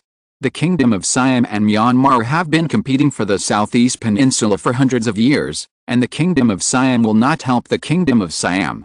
After the pornographic war launched by Britain in 1840, the ancient country in the north was even more afraid of Britain. They couldn't even take care of their own domestic affairs, let alone these vassal states in Southeast Asia. Otherwise, why didn't the ancient country have any reaction when the Kingdom of Siam did not pay tribute in 1861? In the end, the Kingdom of Siam completely turned to the west and became a friend of hope instead of a self-proclaimed vassal state to the ancient northern country. Only the Netherlands was left. Although the Netherlands has developed rapidly in recent years, it is limited by the weakness of its native territory. Although the development of the Far East has strengthened the strength of the Netherlands, the native land has become the weakness of the Netherlands. Don't forget that it may become the place where the British Navy bombards at any time. And it is still unclear whether the Dutch Far East can participate in and defeat the British Indian Fleet. What's more, don't forget that Britain has more than just the Indian Fleet in the Indian Ocean. There is also the South African Fleet, one of the 6 fleets of the British Empire, at the southern end of the Indian Ocean. In addition, there is the New Zealand Squadron in the southern Pacific Ocean near the southeast of the Indian Ocean. With the support of the 3 major fleets around the Indian Ocean, it can be a powerful backup for attacking Burma, or it can block the French Empire and the Dutch Far East Army who tried to interfere with the British attack on Upper Burma. If it doesn't work, just as many people in the British cabinet government mentioned, it can be solved by directly bombarding the coasts of major Australian cities such as Sydney and Melbourne, or Jakarta and Surabaya, the largest cities in the Dutch East Indies in the north. Therefore, when the Disraeli government reported its own analysis to Queen Victoria, it was confident that it would take Upper Burma in a short time and complete the colonial rule over the entire Burma in the first half of the year.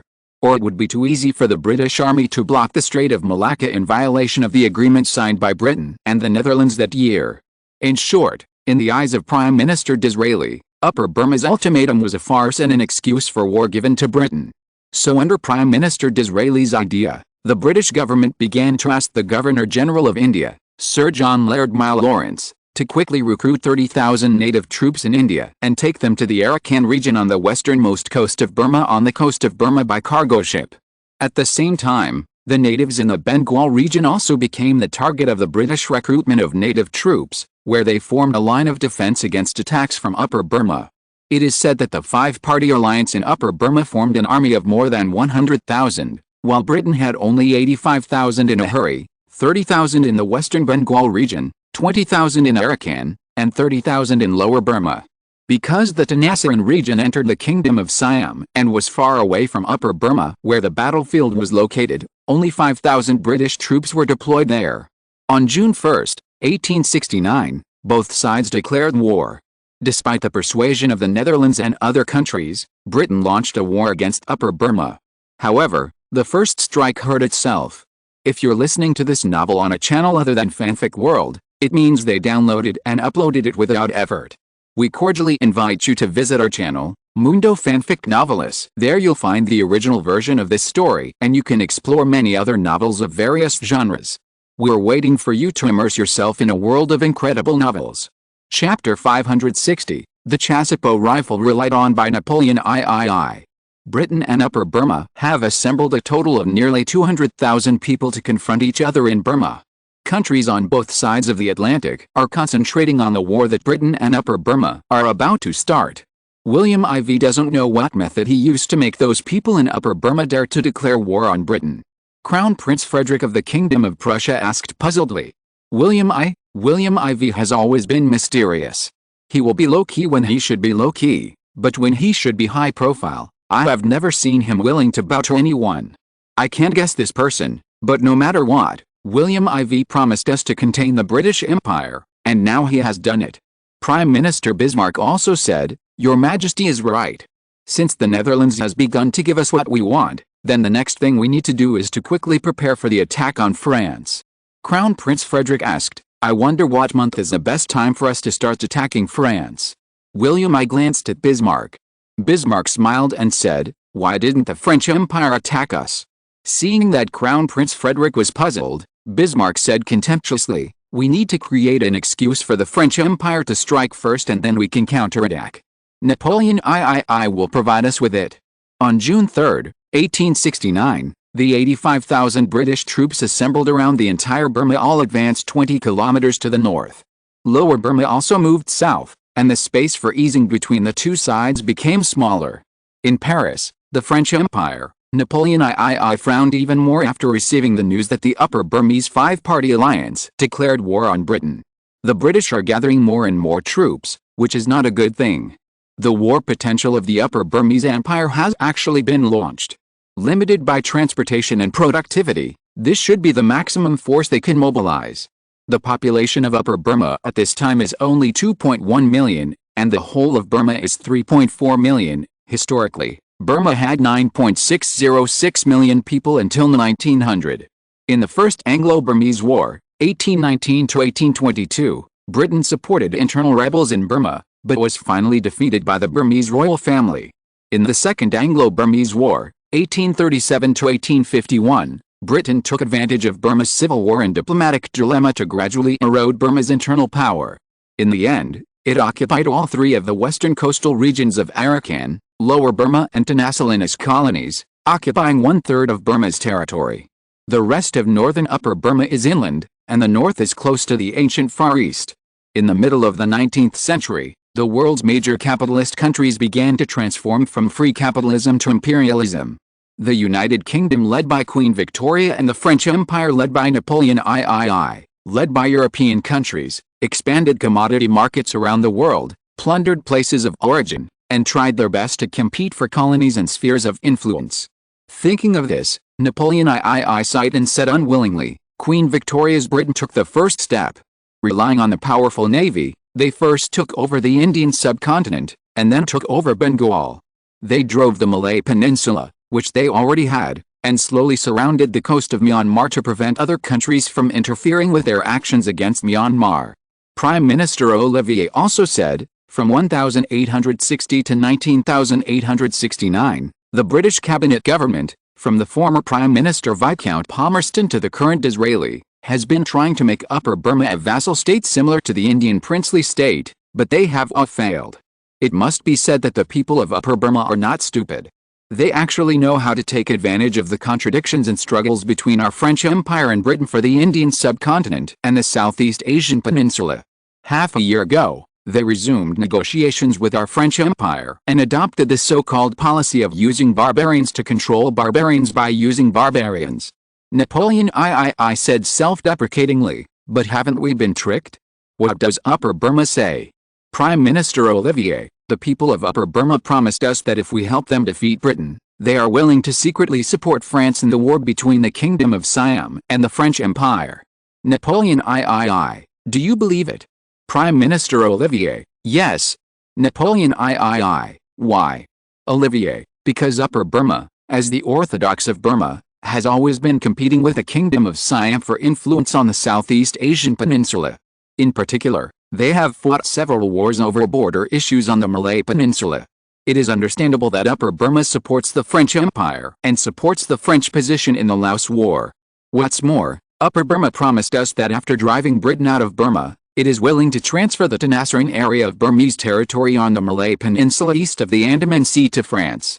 If successful, the French Empire will expand its territory to the Malay Peninsula for the first time. You know, it is the core area of Britain, the Kingdom of Siam and the Netherlands. As long as France enters there, France can intervene in the issue of safe navigation in the Strait of Malacca and officially enter the Andaman Sea. More importantly, the French Empire will use this to assist our ongoing war of invasion of Cambodia. By then, the Tanasuran area is close to the western part of the Kingdom of Siam, and its capital, Bangkok, is only a short 100 or 200 kilometers away. I think Rama IV will know what to do. Napoleon III looked at his confidant, Prime Minister Olivier, who looked like he had a wise man, and had to admit that what he said made sense. That's true. No matter how smart Queen Victoria and Disraeli are, they don't know that the natives, who they think are poor, have actually secretly purchased 10,000 chassepot rifles that were not equipped in our French Imperial Army until 1866 from the North Vietnam and Laos regions we occupied in the past few months. That is our most advanced rifle at present. It is one of the most advanced guns of its kind in the world. I think this time it should be a surprise for Britain. Olivier nodded and said, Your Majesty, it is hard to say. France has been weakened by the Kingdom of Siam under Britain's expectations. Then how can Britain survive on its own? Royal Palace of the Netherlands. Follow up with Burma to pass the message and tell them to ask the French Empire to provide more guns and ammunition.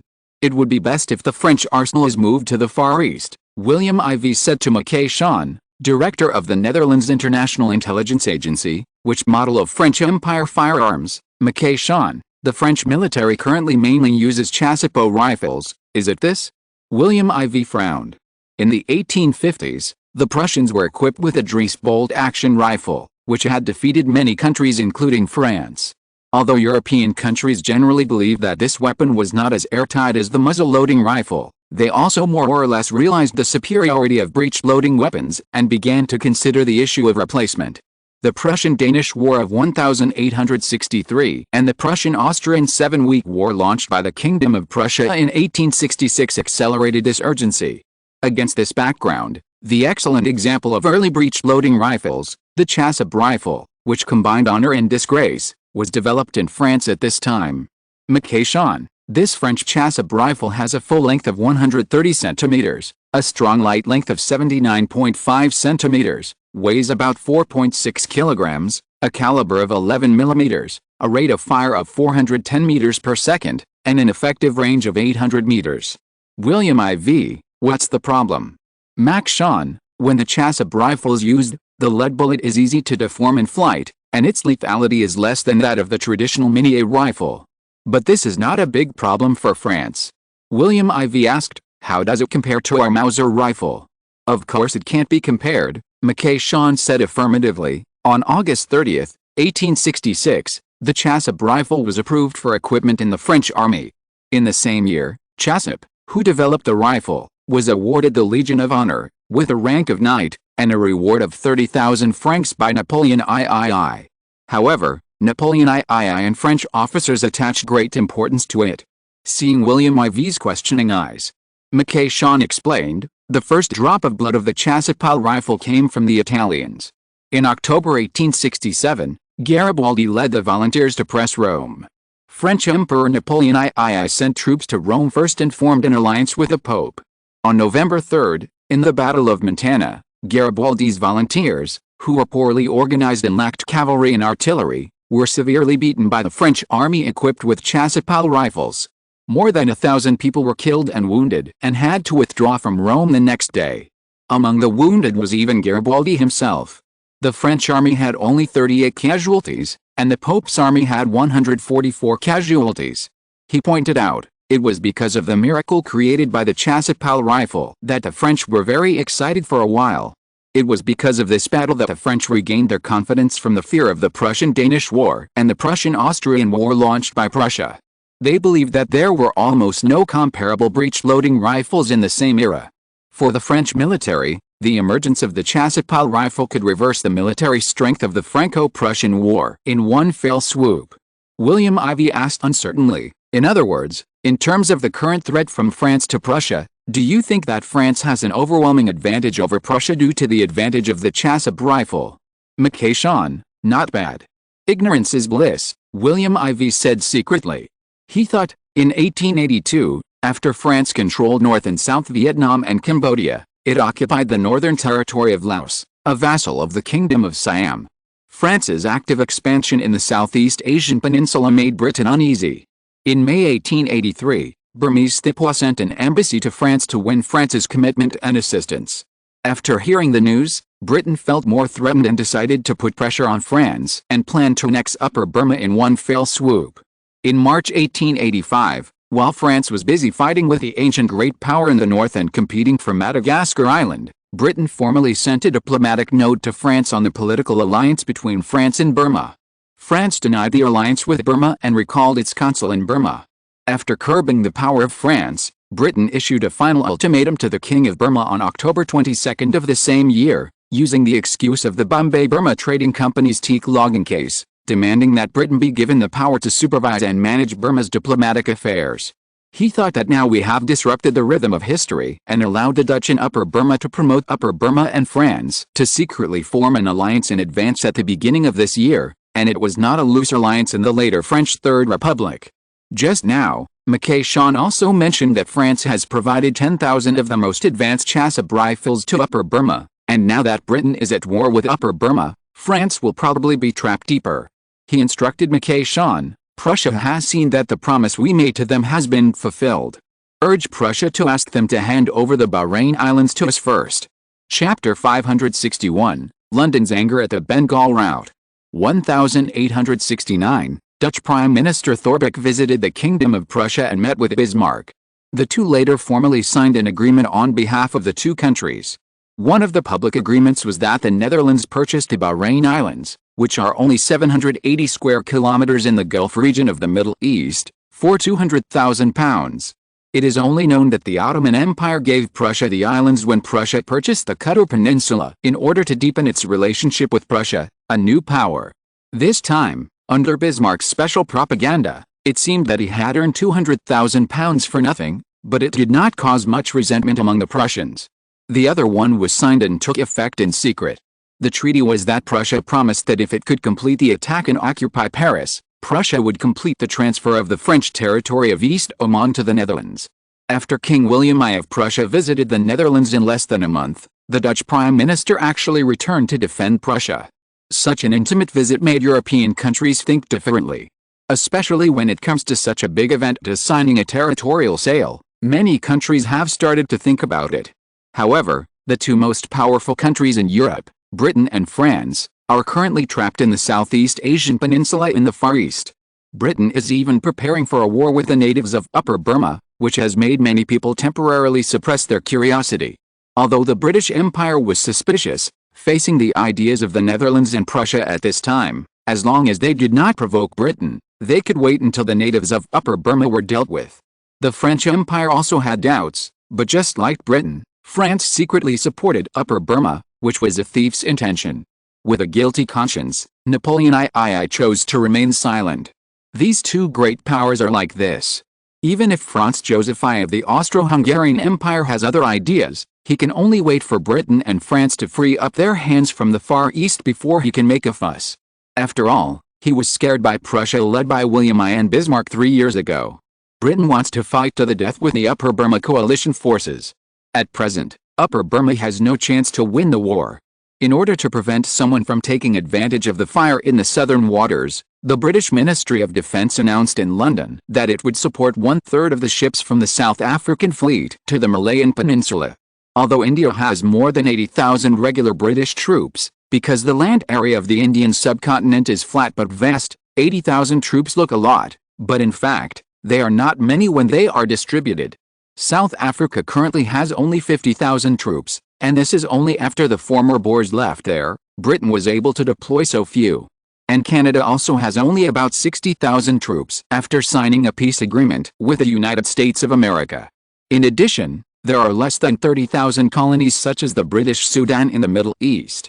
More than 200,000 people are deployed overseas, and the British Army itself has only about 550,000 people. Calculated, in fact, the British Army has only about 300,000 troops on the mainland. Therefore, The army that attacked Upper Burma this time basically lost the native army that the British temporarily recruited. In fact, what the British hoped most was to use the native army of India and Bangladesh to attack the natives of Upper Burma. It is believed that with the advanced firearms and training technology of the British, it would be strange if the natives of Burma did not surrender. Upper Burma seems to have sufficient troops, but in fact, when facing the most powerful country in the world, Britain, it can only defend Upper Burma at most. Fortunately, it is far away from the British mainland, otherwise they may face more regular army enemies from the British mainland. However, Upper Burma is currently a hard bone for the British. Western Bengal may face a surprise attack from Chin State, and the south faces the strongest Upper Burma strength in Mandalay province. Therefore, troops must be increased there. No one can guarantee that the Upper Burma alliance is not making a feint to the east and attacking in the west. The southern coast is the sphere of influence of the British Navy, and the vast land in the west of Bengal is where the Burmese native army attacks. Thinking of this, Prime Minister Disraeli immediately prepared to hold a cabinet meeting and prepared to request an increase in the garrison of British troops in the Bengal region of western Burma. However, before these cabinet members arrived, news from the Far East came, but it was bad news. On June 10, 1869, the five-party alliance of Upper Burma suddenly attacked the British Empire's colony of Bengal, changed to Assam after British colonization. Because the five-party alliance actually dispatched 40,000 troops during this attack, the British Army, which had only 30,000 Indian princely troops, was defeated when facing the 40,000 Upper Burmese troops who had just arrived in Bengal from India, were not used to the local climate and were unfamiliar with the terrain. In less than 5 hours, more than half of them were killed or wounded, and the remaining 15,000 chose to flee and leave the battlefield. Therefore, the Upper Burmese army chose to move westward rapidly. By the morning of June 11, Upper Burma had occupied Manipur and Kachar, two highlands of Upper Burma in the British Bengal colony. Occupying this place, it has formed an advantageous position of advancing or retreating in western Bengal, Myanmar. The news from the Far East spread to London immediately and shocked the whole of Britain. Not to mention Britain, the whole of Europe was shocked. When did the indigenous army become so powerful? You have to know that among the 30,000 Indian princely state troops, there are 3,000 British regular troops, which outnumber them by 10 to 1. The 30,000 strong army with 3,000 regular British troops actually retreated after one blow, and it was the British army that was beaten hard. This was really unexpected. It is said that Queen Victoria was very angry and immediately convened a meeting of the British Privy Council. Finally, she ordered the Disraeli cabinet to investigate the reasons for the defeat. At the same time, she also asked the Disraeli government to quickly counterattack Upper Burma and take back the occupied territory. It can be seen how dissatisfied the Queen was with Britain's defeat by Upper Burma. Yes, you have to know that in her 30 years of rule, Britain was rarely defeated by indigenous countries. The last time it was defeated by other countries was only the Russian Empire in the Balkan Peninsula. Going back to the United States and the Kingdom of the Netherlands in the past 10 years, these countries were at least white countries, not indigenous countries. And now Britain was defeated by the indigenous countries of Upper Burma in a dignified manner. How could the people of the British Empire, who have always been extremely proud, bear such humiliation? It would be strange if Queen Victoria didn't get angry. At least, she should have done so to ease the people's dissatisfaction with the royal family.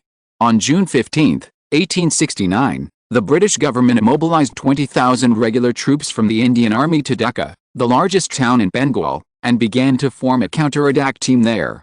At the same time, Britain began to mobilize 50,000 British regular troops to support the war in the Far East, and it was expected to land in southern Burma in early July. At this time, William I. Bismarck and others knew that as long as they could inflict more damage on Britain, their plans would begin to be implemented.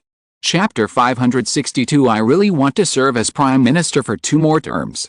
1869, the British were defeated by Upper Burma and Burma, which shocked the whole of Europe. European countries, which originally did not care much about the Far East, began to focus their attention there. From the fact that Britain urgently mobilized 70,000 regular troops, 20,000 of the 80,000 regular troops in India and 50,000 in the mainland, European countries can see that the regular troops in the British mainland have been close to breaking through and dropped below 300,000. The regular troops in Britain are not enough, which should be the real feeling of various countries. Almost half of the 550,000 British troops are overseas, which may cause loopholes in its domestic defense. Even in order to support this war, Britain's domestic economy has been seriously affected. If the United States is trapped in it for a long time like France and cannot get out, even the 600,000 French troops are about the same as the 550,000 British troops, but 1/3 of them are sent to the Far East, more than 200,000, causing France to fight a war of attrition. If Britain also fights a war of attrition, it will definitely be extremely painful. Moreover, unless Britain recruits regular troops on a large scale and trains new soldiers, it will not be easy for Britain to recruit more troops. If this is becoming the case, it will be a good thing for Upper Burma. Even if Britain recruits new troops, it dare not move. Don't forget that Britain has other sources of danger to take into account. The ambitions of the Russian Empire in the Balkans and Central Asia threaten Britain's power there, and the ambitions of the United States of America in Canada. These two countries are serious challenges to Britain. Because of this, it is said that the British royal family and the Disraeli government began to worry about this. What's worse is that European countries have seen the true and false of the British Empire. If the so-called maritime hegemony follows the footsteps of France in the Cambodia region of the Kingdom of Siam in Upper Burma, Britain will be an international joke at that time. At that time, Britain's international prestige will drop sharply. Perhaps at that time, it will be the time when European countries really dare to challenge Britain's position at sea. Don't disbelieve it, everything is possible. After all, a small indigenous country in Upper Burma can make Britain lose. Then, when the European powers will only be strong and not weak, will they be willing to let Britain continue to occupy that huge share? I'm afraid they are unwilling. These changes also affect the relationship between Britain and other countries. At that time, the European countries felt that Britain's previous status as an offshore balancer had declined, and it could not check and balance the great powers on the European continent, so it could be said that it was dispensable. The French Empire felt that Britain was no longer the only hegemonic country at sea, and the Russian Empire felt that Britain's position on the Indian continent could be challenged. Even Britain's ally, the Ottoman Empire, felt that Britain was unable to help them fight against the Russian Empire and the Austro-Hungarian Empire. In this case, why did the Ottoman Empire hand over the entire Suez Canal to Britain for jurisdiction, and even northern and southern Egypt? Perhaps the Ottoman Empire thought it could try to take it back. After all, judging from the last war with the Russian Empire, Britain still did not help the Ottoman Empire defeat the Russian Empire. In the end, it was the Dutch who persuaded the Ottoman Empire to make peace, and the Ottoman Empire made some concessions to become the Russian Empire's ruling position over Romania before the war ended. All of these were enough to make the Ottoman Empire change its mind about Britain. Prime Minister Thorbecke whispered, "Your Majesty, Britain is currently catching up with the Burmese War. In the past month, our trade volume in the Far East has increased sharply, up 25%. This year, the Far East's economy may grow faster than in previous years, and its trade share will expand. Currently, the Kingdom of Siam is the Netherlands' first trading partner in the Far East. The second partner is South Vietnam and North Vietnam of the French Empire, as well as the Cambodia and Laos regions currently occupied. The third partner is the Spanish colony of the Philippines, which is said to have 500,000 Spaniards. The reason is that Queen Isabella of Spain and Prime Minister Ramon Narvaez want to learn from the Netherlands and migrate some Spaniards to the Philippines in an attempt to establish a more solid rule there." Thorbecke said with a little excitement, "This year's fiscal revenue may set a record high in the past 10 years, while the UK is just the opposite.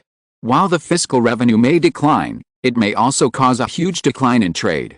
With this decline, the Netherlands can narrow the gap with the UK." Such a change has given him, the Prime Minister of the Netherlands, a real impetus. If it were not for the Dutch constitution clearly stating that the Prime Minister's position can only be re-elected for one term, 2 terms of 8 years, he was born in 1798 and is 70 years old this year. He still feels that he is an old horse in the stable, with ambitions thousands of miles away. Under the leadership of William IV, the Netherlands will make rapid progress in the future, and it is just around the corner to seize the status of a great power. He even estimates that it will take only 1 or 2 terms of Prime Minister to achieve the status of a great power. He couldn't help but sigh. Perhaps the recent popular saying in the Far East best fits his mentality at the moment. The saying seems to be this: "I was born before you were born, and you were born when I was old." It's so classic. Britain knows its own problems, and it really has no confidence to talk to other powers at the same time. Even though they don't say it, there is a precedent of our Dutch Boers in South Africa. Perhaps what London fears most at the moment is whether there will be another Boer there. This is what London fears. William IV said this, smiling with a little pride. If Britain thinks that the 70,000 regular troops can completely put out the fire in Upper Burma, then it is just taking it for granted. Thorbecke looked up and his heart moved, and asked with a slightly expectant look on his face, "What does your Majesty mean?" William IV always planned before he acted. The two began to contact in 1857. 5 years later, in January 1862, he became the Prime Minister of the Netherlands for the second time, and William IV inherited the throne of the Netherlands a month before he became Prime Minister. The running in between the two during the period of Crown Prince William IV made the two cooperate closely for 8 years, pushing the Netherlands to reform and develop step by step into a country with the highest efficiency in the world, where policies are implemented quickly from top to bottom, without a single one. According to William IV, this is a constitutional monarchy, but at the same time it is state capitalism. William IV firmly implements the power of the king, but also uses the market rules to exercise the most stringent control over the Netherlands. Therefore, it seems that William IV's traces are relatively rare in the newspapers. In fact, William IV's influence is everywhere in the territory of the Netherlands. No one knows the inside story better than him, the Prime Minister. It is precisely because of this understanding that he knows the horror of William IV. So he became curious about what William IV said. William IV did not show off unnecessarily, and sneered, "Napoleon III has high hopes for the Far East. In this case, why don't we push France to compete with Britain?" Thorbecke was stunned at first and asked, "But the Kingdom of Siam is stubbornly resisting the French Empire. Does France have the spare capacity to support Upper Burma?" William IV smiled sinisterly, "No poison, no hero. What do you think, if the King of Siam, Rama IV, suddenly passed away?" Thorbecke, "If that is the case, the Kingdom of Siam will be unable to take care of itself, and will no longer be able to steadily advance the situation in Cambodia. What's more, worse things are still to come. Got it?" William IV nodded, worthy of being the Prime Minister he chose. Chapter 563 The Strange Situation on the Southeast Asian Peninsula. 1869, Rama IV of Siam, the predecessor of Thailand, Laos, and Cambodia, passed away, which shocked Europeans who were paying attention to the Far East because of the war between Britain and Upper Burma. Was it good or bad for the French Empire, which was also waging war against Siam? No one knew, but many people were curious about the cause of his death. It turned out that King Rama IV of Siam had been bedridden for many years since he was infected with malaria after participating in the British Empire's scientific expedition to observe the total solar eclipse in Sam Ryu, 140 miles south of Bangkok on August 8, 1868. However, at least no one had heard of him being critically ill. Unexpectedly, this death made his condition public. It turned out that he had survived for 10 months before he died on June 20, 1869. Chulalongkorn, the Crown Prince of Siam, succeeded to the throne and was named Rama V. At that time, he was only 16 years old. Because he was too young and under the legal age, King Rama IV's favorite, the current Siamese military chief, Sheo Payasuriwong, became regent, while King Rama IV's favorite Dutch-born Princess Anna, there was indeed such a person in history, you can check if you don't believe it, ruled the country from behind the curtain. The Kingdom of Siam seemed to have entered a period of chaos. Chulalongkorn was the 9th son of King Rama IV. He was the first son of Queen Namphiblangrafiram. He was especially favored by King Rama IV since he was a child. His mother died when he was 8 years old, born in 1853, and his title was promoted to Sheohuagonkan, the 4th-class title of the royal family, at the age of 8. Before the age of 8, Chulalongkorn received a British-style education because he knew that his father, Rama IV, had signed the Second Siam-British Treaty with Britain in 1855. So Chulalongkorn began to receive a British-style education. Although the Siam-France Treaty and the Siam-US Treaty were signed in 1856, Rama IV still valued Britain as the main national condition, so Chulalongkorn's British-style education was finalized. However, in 1861, Anna, a Dutch woman, became the woman that Chulalongkorn fell in love with, and finally became Chulalongkorn's most favored princess in 1862. the year Chulalongkorn was in power. Since Chulalongkorn's queen mother died in 1861, when Anna became the princess, Chulalongkorn, a direct prince, was adopted by Rama IV under the name of Princess Anna at Anna's request. So under Anna's influence, Chulalongkorn began to change from British education to Dutch education after the age of 9, and could speak fluent Dutch at the age of 10. He not only learned Dutch, English, Bali and Sanskrit, but also learned shooting, horse riding, martial arts, and writing. Because Anna was favored by her, in order to train Chulalongkorn to be an ideal successor, Rama IV often brought Chulalongkorn with him when he was in power, learning the skills of handling state affairs, and began to learn how to handle international affairs and learn Western systems. He has been to Britain, France, and Spain. But the most visited place is the Netherlands, especially the far east of the Netherlands, because he had studied in Jakarta before. Therefore, with Chulalongkorn's succession this time, many people realized that the pro-British era of Rama IV had come to an end, and the pro-Dutch era of Chulalongkorn had begun. On June 25, 1869, the world focused on the change of the king of the Kingdom of Siam, but Britain and Upper Burma were not affected at all. The two sides fought a war in Sylhet in eastern Bengal, a Bengal town near the northwest of Myanmar. This time, Britain used 20,000 British regular troops in India, 30,000 in Chin State, Upper Burma, and 10,000 stayed in the largest town of Kachar that had just been occupied.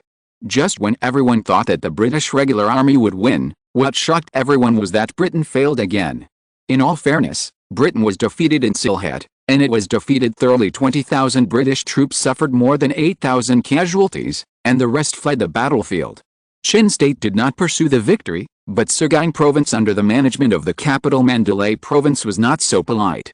Suddenly, 20,000 people were on high alert, and they immediately pursued the British army when they saw it retreat. So the 12,000 British troops who thought they had escaped had to flee to the west again, and finally stopped in Dhaka, the largest city in Bengal. Because it was the largest wharf in the east of the Brahmaputra River, the largest river in the British colony of Bengal. There is the largest British naval port in Bengal. As Upper Burma pursued, the British naval fleet here was already in the upper reaches of the Brahmaputra River. Faced with the British Navy, Upper Burma had to stop its offensive. However, under the pursuit of the Sagaing Provincial Army, the occupied territory advanced to Mymensingh, Kishoreganj in the northeast of Bengal, and Dongi in the south. And Chin State also advanced to Kirami in the west. British Empire, London. In Buckingham Palace, you can hear a pin drop. It's not that there are no people inside, but everyone held their breath, fearing that the sound of breathing would be too loud and attract Queen Victoria's cannibalistic gaze to themselves. Just half an hour ago, an urgent telegram from the Far East gathered all the cabinet members and senior generals of the Ministry of Defense of Disraeli in the UK here, and they were scolded first. 20,000 British troops faced 30,000 natives, and they were defeated so beautifully. Wow, they are indeed the brave warriors of the great British Empire. The British Empire is now shining brightly. Queen Victoria's eyes fell on Prime Minister Disraeli, staring at him fiercely, and said sternly, "Our British Prime Minister, can you tell me what is going on?" Everyone's body trembled, including Disraeli. He couldn't help but raise his head and pretended to be calm and serious and said, "I am just about to report this to His Majesty." Unlike in the past, it used to be a report, but now it is reported. Obviously, he bowed to the Queen. Everyone present was a veteran in the political arena. How could they not understand that this meant that the Tory leader officially began to obey the Queen's instructions and no longer competed with the royal family for power? After 30 years in power, Queen Victoria's Majesty had been so long that no one could guess her thoughts. Even the Whig Foreign Secretary Russell was the same. Just when everyone was waiting quietly, Queen Victoria's voice came. "Go ahead, I'm very interested in this." Russell gritted his teeth when he heard this, and sighed. It seems that Queen Victoria is not willing to support the Whig Party alone. In the future, the Whig Party and the Tory Party will inevitably fight against each other, and the long-term rule of the Whig Party will be gone forever. While Russell was sighing, Disraeli stated his reason. "The reason why our British Empire failed in the Far East is not because of our poor combat effectiveness, nor because of our wrong attack formation, but because of the great increase in Upper Burma's strength. We underestimated it and suffered a defeat." At this point, Disraeli's face was full of helplessness and said, "We can't blame our soldiers, they are still brave, only because they are facing Upper Burmese soldiers whose combat effectiveness is not much worse than theirs, and they are one-third more. I think even if the French army faces such a situation, they will definitely be defeated. Russell sneered in his heart, it's a complete shirking of responsibility. The strength of Upper Burma has skyrocketed, and the French have been used as a comparison for the defeat. Obviously, against a backdrop of the protracted war between France and Siam, Disraeli's shifting of blame is very appropriate. However, will Queen Victoria agree with this reason? Sure enough, Queen Victoria snorted coldly and asked with a sneer, how do you think these native Upper Burmese soldiers have achieved the combat power to confront us without anyone knowing? I think not only the elites present don't believe it, even ordinary British citizens outside can't be fooled. Queen Victoria changed the subject, staring at Disraeli with a cold face. Your explanation can hardly convince them. Do you think I will believe it? Disraeli first showed a panic, then hurriedly explained, of course I dare not lie. Your Majesty, just before I came to the palace, I received the latest news from the front line. Russell sneered and thought, here we go again, one plan fails and another one comes up with? Disraeli had no idea what his foreign minister was thinking. He was a little scared by Queen Victoria's stare, so he blurted out, it's the French Empire behind this. Russell's face suddenly changed. He forgot to laugh and looked at Disraeli. Queen Victoria was no longer cold and had turned to inquiring. Everyone else also looked up at Disraeli, no, except for the military, who obviously knew a little bit of the inside story. Disraeli broke out in a cold sweat on his back and said hurriedly, the Chassab rifle, the most advanced weapon of the French Empire, unexpectedly appeared in the Upper Burmese army, and not just a small batch, but tens of thousands. Your Majesty, the French Empire actually dared to use the Burmese natives to block Britain. This was definitely a long-planned matter.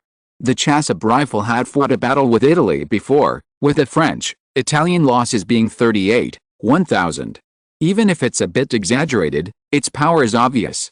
This 1866 rifle, coupled with the Upper Burmese natives' familiarity with the terrain, it's understandable that we were defeated by them. Russell then asked, Prime Minister, are you sure it's the Chassab rifle? Disraeli looked back at him and said, it's genuine. If you don't believe me, you can ask the military. Queen Victoria looked at the military representatives and got nods.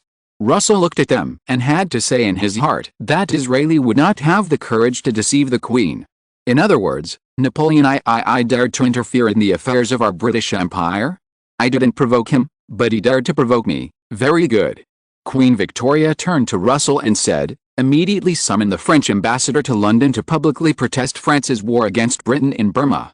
The first fleet of the mainland will be launched and begin artillery exercises on the middle line of the English Channel. As for the direction of the artillery fire, she paused and said harshly, shoot to the east. Finally, she said, Prime Minister Disraeli, immediately convene a press conference with reporters from various countries in London and announce that the reason for our failure is due to France's intervention. Now it doesn't matter whether it is France or not. As long as the suspicion of the French Empire is confirmed, everyone present, including me, will be able to get out of this failed war. Otherwise, everyone will become the target of national questioning, and the British Empire will become an international laughingstock. Chapter 564, Britain and France become enemy. 1869, when everyone was stunned by Britain's defeat in the Burmese War, including the French media, which were scrambling to join in mocking the British Empire and trying to avenge Britain's previous mockery of France's war in the Kingdom of Siam. The press conference of British Prime Minister Disraeli made the media newspapers of the entire French Empire speechless from the beginning. Other international newspapers were stunned. After all this time, it turned out that there was an inside story. Was the French Empire the culprit for Britain's defeat this time? Let's see what Prime Minister Disraeli said. In May, when the British Empire and Canada rebelled, which was called an uprising by the French, the then French Prime Minister Olivier supported the so-called uprising of the Canadians in order to weaken the British Empire, and sent a note to the British Empire at that time in the words of the great powers. The British Empire has just sent a similar note to the French Empire. The reason is naturally the well-known issue of France's invasion of the Kingdom of Siam, but several notes from international peace guardians such as Britain and the Netherlands have been rejected by the French Empire, and the French Empire has even intensified its suppression of the innocent Kingdom of Siam. Disraeli said sternly, when the issue of France's invasion of the Kingdom of Siam could not be resolved peacefully, I sent a severe declaration of war to Olivier and Napoleon III. He claimed that since Napoleon III and the two had destroyed their own peaceful image in the Kingdom of Siam, they had no obligation and power to condemn the British Empire on the issue of Canada and the Kingdom of Siam. If they wanted to condemn the British Empire, they would have no right to continue to rule Cambodia, South Vietnam and North Vietnam. What is significant is that the next day, France was recovering its response, saying that Prime Minister Olivier and Napoleon III had not received a note from Prime Minister Disraeli, but quickly let the French know the content of the telegram.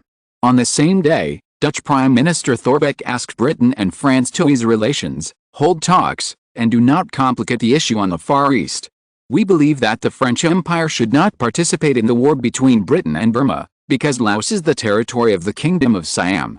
Normally, Laos belongs to the jurisdiction of the Kingdom of Siam, so France cannot intervene in the war between Upper Burma and Britain.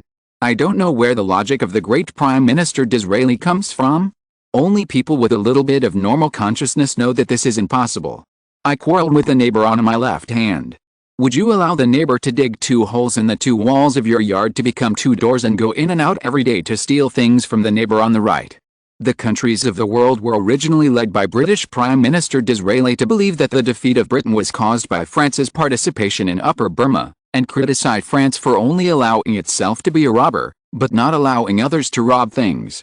This powerful logic once made people turn their attention away, but before Disraeli could come to his senses, the Dutch Prime Minister directed the international attention back to the original direction, which angered Disraeli. If France was not important at the moment, he really wanted to slap the Netherlands. Perhaps seeing the Netherlands come forward, Napoleon III immediately shouted in Paris, "The French Empire does not recognize Britain's accusations. We do not want the British government to like to shirk responsibility to other countries after losing the war." It was the same when Britain lost the South African issue 5 or 6 years ago. It is doing the same thing now facing Upper Burma. This makes people doubt the combat effectiveness of the British Empire. I don't think this is Queen Victoria's style. No, it's really not her. She is a great monarch who has led Britain for 30 years. The Dutch Prime Minister did this to pretend to be an offensive posture and instigate French Emperor Napoleon III to fight against Britain, where Queen Victoria of the British Empire is. His purpose is to weaken the 2 dangerous competitors, Britain and France. I think he wants the Netherlands to maintain a balance of power in Europe in the future. However, at this time, Napoleon III's statement seems to be a rejection of war. William I's question was placed in front of Bismarck.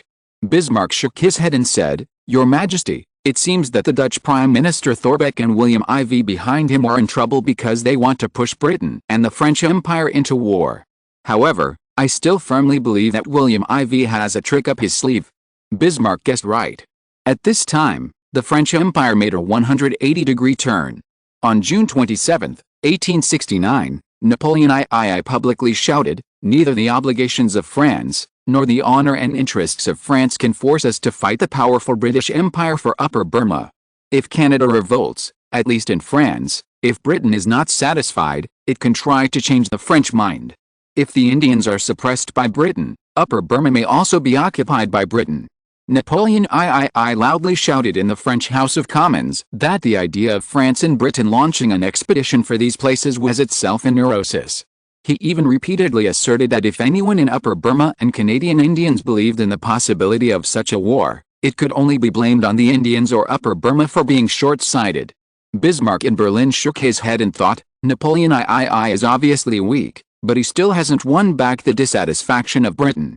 Because Thorbecke has blocked Britain's way back, or in other words, Britain's defeat was too thorough this time, which has forced the British Disraeli government and even Queen Victoria to find a scapegoat, whether it is real or not. The French Empire is just fat and strong enough, and has enough ambition to become the best target for Britain to vent. On June 28, 1869, 3 days after Disraeli's press conference, the streets and alleys of Britain were covered with banners, all of which pointed to slogans hostile to the French. Unsurprisingly, Britain's hostility to France reached an unprecedented level. Even under Disraeli's advocacy, the Tory party led conservative British people to launch an anti-French wave across the country. Even the cunning Disraeli took advantage of the situation and gradually linked this anti-French wave with a mid-term election of parliamentarians in the British Empire this year. Under these circumstances, Claxton and Russell could only lead the Whig Party to converge with the Tory Party, and the relationship with France turned cold. Thus, the relationship between Britain and the French Empire deteriorated. Bismarck in Berlin, Prussia, and William IV in Amsterdam, the capital of the Netherlands, finally breathed a sigh of relief. As relations between Britain and France deteriorated, the plans of Prussia and the Netherlands could finally be implemented. Chapter 565 Prussia joins the game. Under the circumstances of the deterioration of the relationship between Britain and France, the war between Britain and Burma has never stopped. Britain accused France of providing military aid to Burma, and the most advanced French chassep rifles continued to harvest the lives of British soldiers on the battlefield in Burma. Queen Victoria even stood up and asked Napoleon III to apologize to the British soldiers who died. However, after Napoleon III refused, Queen Victoria Buckingham Palace announced that it would join the sanctions against France led by the Netherlands, and formally announced its application to become a member of the International Court of Justice in The Hague. If nothing unexpected happens, the application for membership every 6 months will be discussed in December this year. If Britain succeeds in joining, then Britain will synchronize its sanctions against France with the organization, and France's economy will be even more uncomfortable. On July 2, 1869, British Foreign Secretary Russell officially visited the Netherlands. During the visit, in addition to paying a courtesy visit to William IV on behalf of Queen Victoria, he was also received by Thorbecke on behalf of Prime Minister Disraeli. Finally, he met with Dutch Foreign Minister Hespert van. During the meeting with Hespert van, Russell expressed his hope that the Netherlands would play an active role in Britain's joining the International Court of Justice in The Hague. Hespert van, the Netherlands attaches great importance to maintaining high-level exchanges between the Netherlands and the British Empire. William IV and Prime Minister Thorbecke are both firmly committed to friendship with Britain and hope to promote the comprehensive military, political and civilian relations between the Netherlands and Britain to a new level. The Netherlands is willing to cooperate with Britain in all areas of the Far East, North America, South America, Europe and even Africa, and looks forward to the two sides reaching an agreement on Queen Victoria's visit to the Netherlands as soon as possible. Russell met with Hespert van on July 3, 1869. During the meeting, British Foreign Secretary Russell made clear the British position. He pointed out that Queen Victoria and Prime Minister Disraeli were very dissatisfied with the French government's actions. Britain hopes that the Netherlands, as a country with strong strength but neutral status in the heart of Europe and recognized by Britain, will work together to correct France's violation of the rules. At the same time, it hopes that the Netherlands can promote Britain to become a member of the International Court of Justice in The Hague. Hespert van agreed with a British point of view. He also believed that Britain's joining the organization will inject new impetus. The Netherlands is willing to work with Britain to promote the Anglo-Dutch strategic partnership to achieve more dynamic development. Foreign Secretary Russell said, "I hope that the Netherlands, as the founder of many international organizations and the core power of each organization, can play an active role in Britain's joining these powerful organizations." He also said, "From the beginning, Britain insisted on the right to war and promote talks with France and Siam. Britain will continue to make every effort to stop the ceasefire between France and the Kingdom of Siam and play a constructive role. Britain appreciates the Netherlands' active mediation and supports and believes that the Netherlands will continue to play a unique and important role in the sovereignty of the Kingdom of Siam." The spillover of the war crisis in the Far East has caused a crisis of confidence among European countries, created a sense of insecurity in the world's shipping lanes, and brought challenges and risks to the peace and stability of European countries. Britain is willing to actively promote Anglo-Dutch cooperation based on the principle of reciprocity. He reiterated that Britain will not damage the interests of the Netherlands in the Far East in Africa, and has no intention or expansion to the Dutch East Indies and the South Pacific Islands south of the Malay Peninsula. Dutch Foreign Minister Hespert van described, "Britain and the Netherlands are two important stabilizing forces in the world, and the Netherlands will serve as an assistant to Britain's balancing tactics in Europe." He said, "Faced with a turbulent situation in Europe and the United States, especially the signs of crisis on the Far East Southeast Asian Peninsula, the Netherlands, as a responsible country, is willing to promote more countries to enter an organized and rule-based international system, and an international order based on international law with the International Court of Justice in The Hague as the purpose and principle of the Netherlands to promote world peace. I hope that Britain can understand the position of the Netherlands. Hespet van reiterated the position of the Netherlands. The Netherlands hopes that Britain can peacefully solve the problem of Indians in North America and Canada instead of suppressing them. He said seriously, because one move affects the whole body, there are also many Indians on the Alaska Peninsula of the Netherlands. He hopes that the situation in the UK can remain peaceful, so as to prevent the Alaska Peninsula from being affected. He also said that the Netherlands also hope that Upper Burma and Britain could sit down for negotiations, but this proposal was rejected by Russell in person, who only said that it was difficult to do so in the current British mood. Russell said, "At present, the European continent has reignited the flames of war after decades of peace at the Vienna Conference. The peaceful development of Europe has been severely impacted. Britain and the Netherlands do not want a war in Europe. Britain hopes that the Netherlands can understand the emotions of the British people. Britain also hopes that the Netherlands can stop France from participating in the Anglo-Burmese War." The seemingly unstructured conversation between Hespet van and Russell made each other know each other's position and bottom line, and laid out the content of the agreement or joint communiqué for the next negotiations between Britain and the Netherlands to find common ground. After Britain marched into Upper Burma last month, the Netherlands, which has a large territory in the Far East and is close to there, has been worried about the spread of war. During the meeting, Hespet van emphasized that the Burmese crisis showed a trend of long-term and complicated, which is what the Dutch, including the British, do not want to see. Russell neither denied nor agreed with this. In the Royal Palace in Amsterdam, the Netherlands. The meeting between the two seemed to be because the British Foreign Secretary Russell came to join the International Court of Justice in The Hague. In fact, the UK was announcing to all European countries that it would make a pan-European accusation against France. Obviously, the UK was suppressing and destroying France's international image. Originally, Britain had lost its morals in the invasion of Burma, and now it has indeed dragged France in to be the scapegoat. And France seems to have no power to fight back. It can be seen how bad the diplomacy of Napoleon III and the French government is. After listening to Hespet van's detailed report on the meeting between the two, William IV mocked Thorbecke, "Britain is really slippery." Thorbecke was also very surprised by Britain's generosity, saying, "The British government and Her Majesty Queen Victoria have to do this now." In order to make France the culprit of Britain's failure in the war, not only Prime Minister Disraeli made a big internal propaganda, but also let Foreign Secretary Russell make a big external propaganda. Queen Victoria's move is amazing. These two people are from different parties.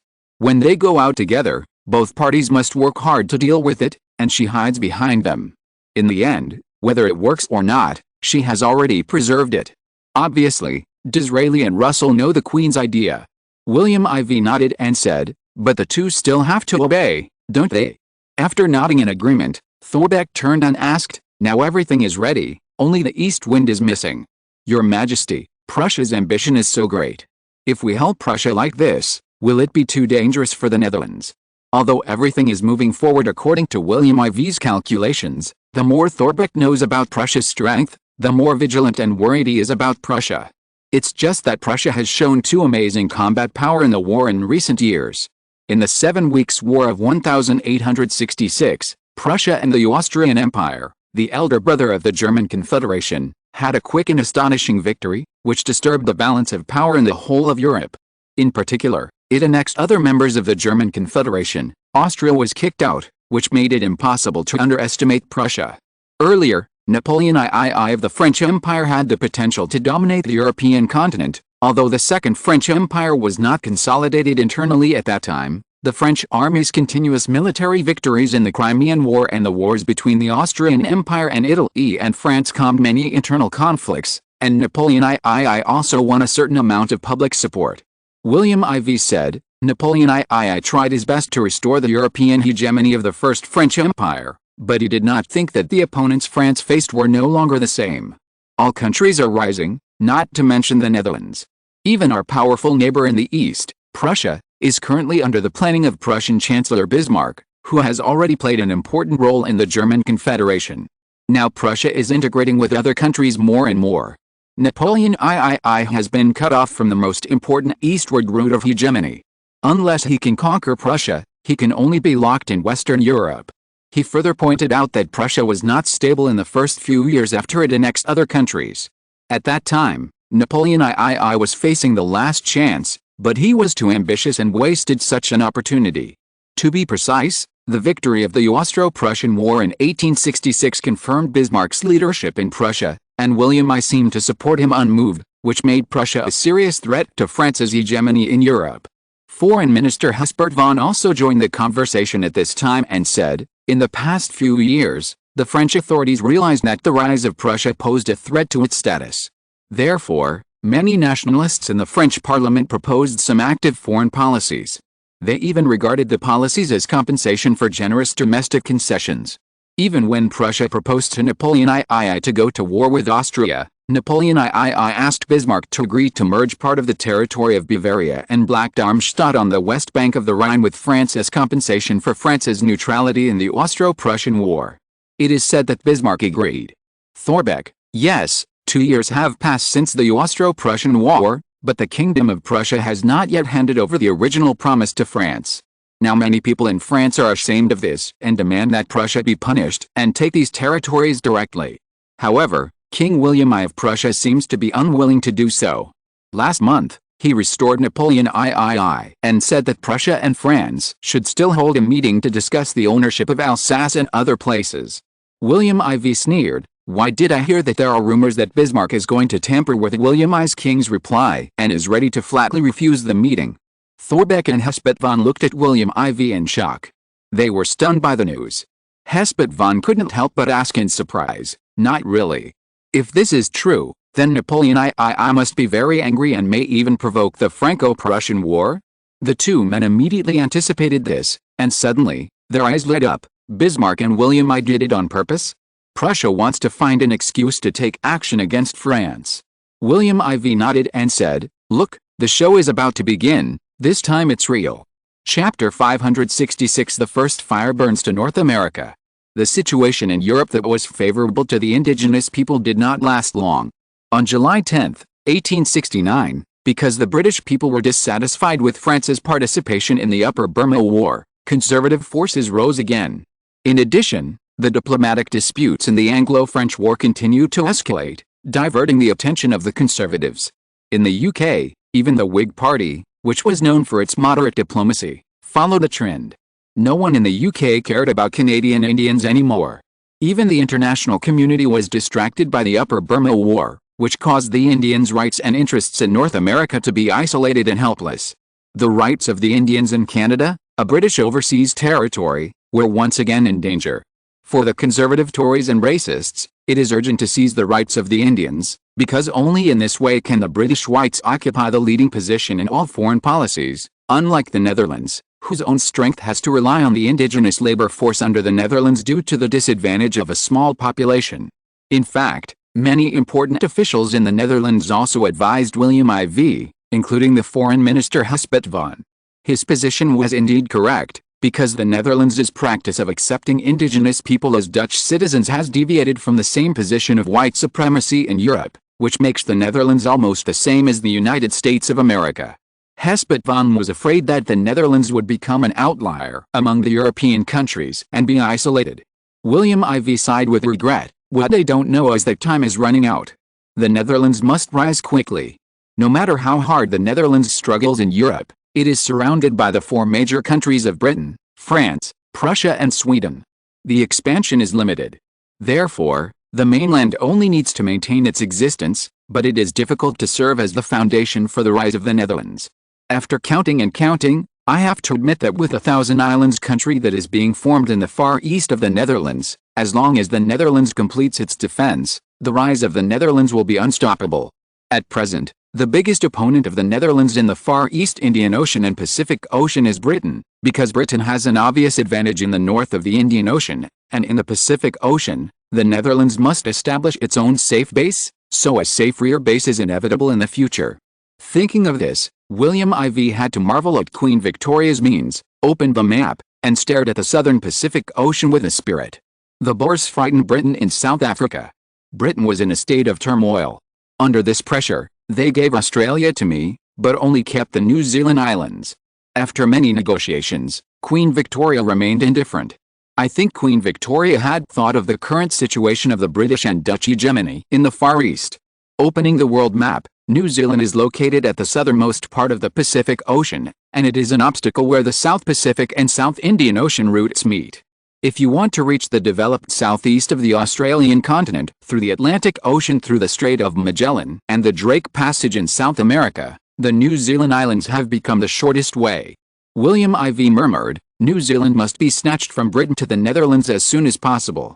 Otherwise, in the face of the powerful British Navy, the Netherlands needs to deal with the encirclement of the Dutch East Indies and the Australian continent by South Africa, New Zealand, the Indian subcontinent of the Malay Peninsula, etc. at any time, which is very disadvantageous to the Netherlands. Prussia, which won the Franco-Prussian War, created the German Empire, which will definitely bring unprecedented pressure to the Netherlands and other neighboring countries, and Britain will be like a thorn in the throat, difficult to swallow. What Bismarck didn't know was that the Netherlands was approaching Prussia at this time. That was because I knew in advance that Prussia would win a complete victory and the Netherlands' investment return rate would be 100%. This may be called a man of insight. Perhaps Bismarck would think that the Netherlands' investment was just to get to Bahrain Islands and East Oman. In fact, he didn't know that my goal was actually on Britain. The Netherlands' approach to Germany will make Britain even more panic. Britain's behavior of doing big things and being careful about its own safety may be to weaken the alliance between Prussia and the Netherlands. When the German Empire is established, it will try to win over the Netherlands. At that time, I will ask for New Zealand.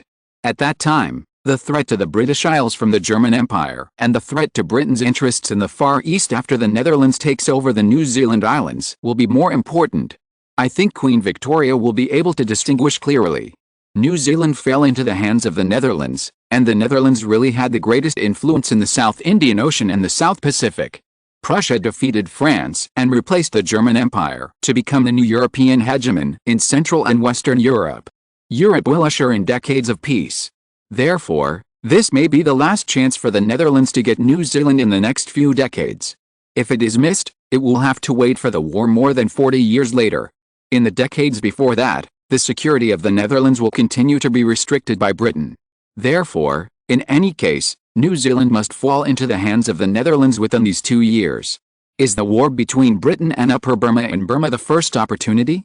Britain's restraint of Prussia and winning over the Netherlands may be the second opportunity. In addition to the above two, we need to create the third and fourth opportunities to carry out more backup plans. William IV suddenly thought of something and said in surprise, perhaps, the United States, which had been unified by Lincoln in the previous life, is now independent in the Southern Confederacy of America, which is also an opportunity for the Netherlands to force Britain to give up New Zealand. On July 12, 1869, when the world was paying attention to the Anglo-Burmese War and the diplomatic struggle between Britain and France, the issue of the rights of North American Indians, which had been forgotten, and the issue of the reduction and demand of rights by the British in North America were once again put in front of everyone, but this time the people who reduced the rights were the British senior officials of the American Confederacy. And the place that attracted attention was from the House of Representatives in Richmond, the capital of the former Confederacy of America, in the south of the United States and North America. It turned out that the Confederacy of America in the south of the United States, which had been divided since 1861, saw that the British government of Canada's ruthless policy towards the Indians was condemned by the international community, but in the end it was just thunder and rain. So the new president of the Confederate States of America, Robert Lee, who succeeded the founding President Davis, and the Speaker of the House of Representatives, Carter, with his strong style, changed the Davis period and followed the northern United States of America to give the indigenous and black people the right to vote. On July 12, in the Congress in Richmond, the capital of the South, he asked the states where the Southern Democratic Party of the Confederate States of America was located to deprive the black people of the right to vote, or proposed to set up voting places in some states far away from the black residential areas, or to replace the real ballots with fake ballots, or even to take violent and intimidating means to prevent the black people from voting normally. In this regard, President Robert Lee publicly expressed his support for the Speaker of the House Carter's approach.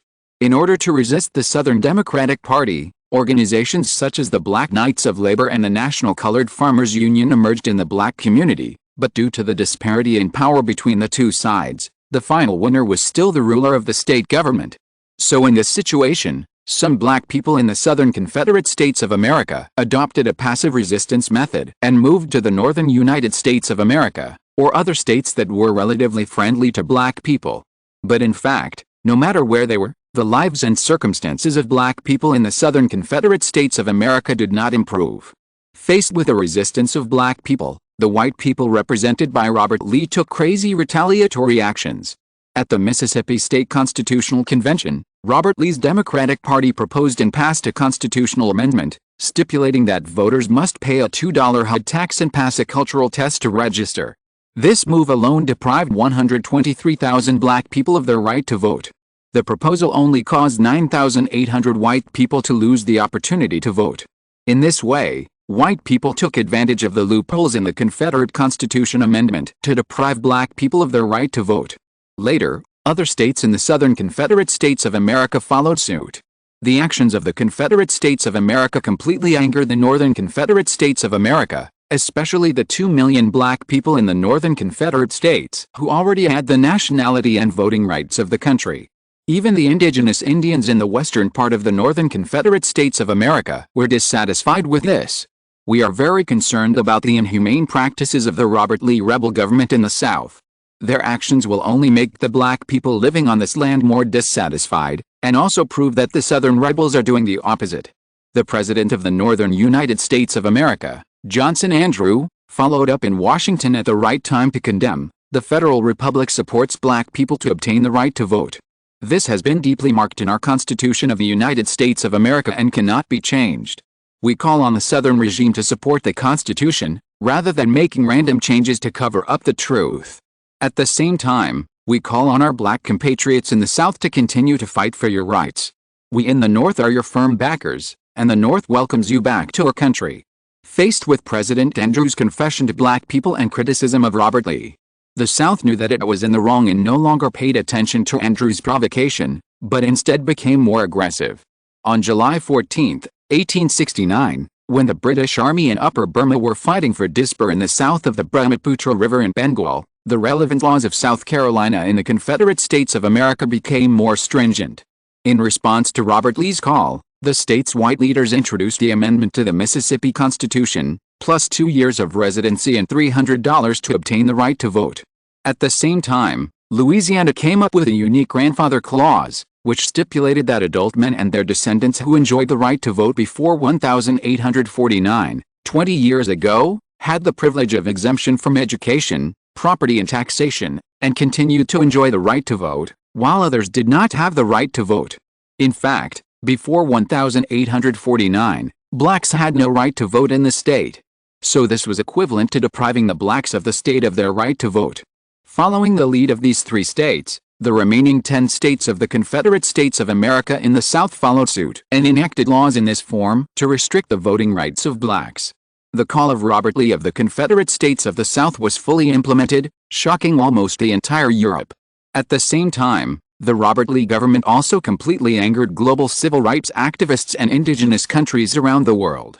In less than half a month, William Ivey took decisive action, and the fire was not small, burning the flank under the protection of Britain.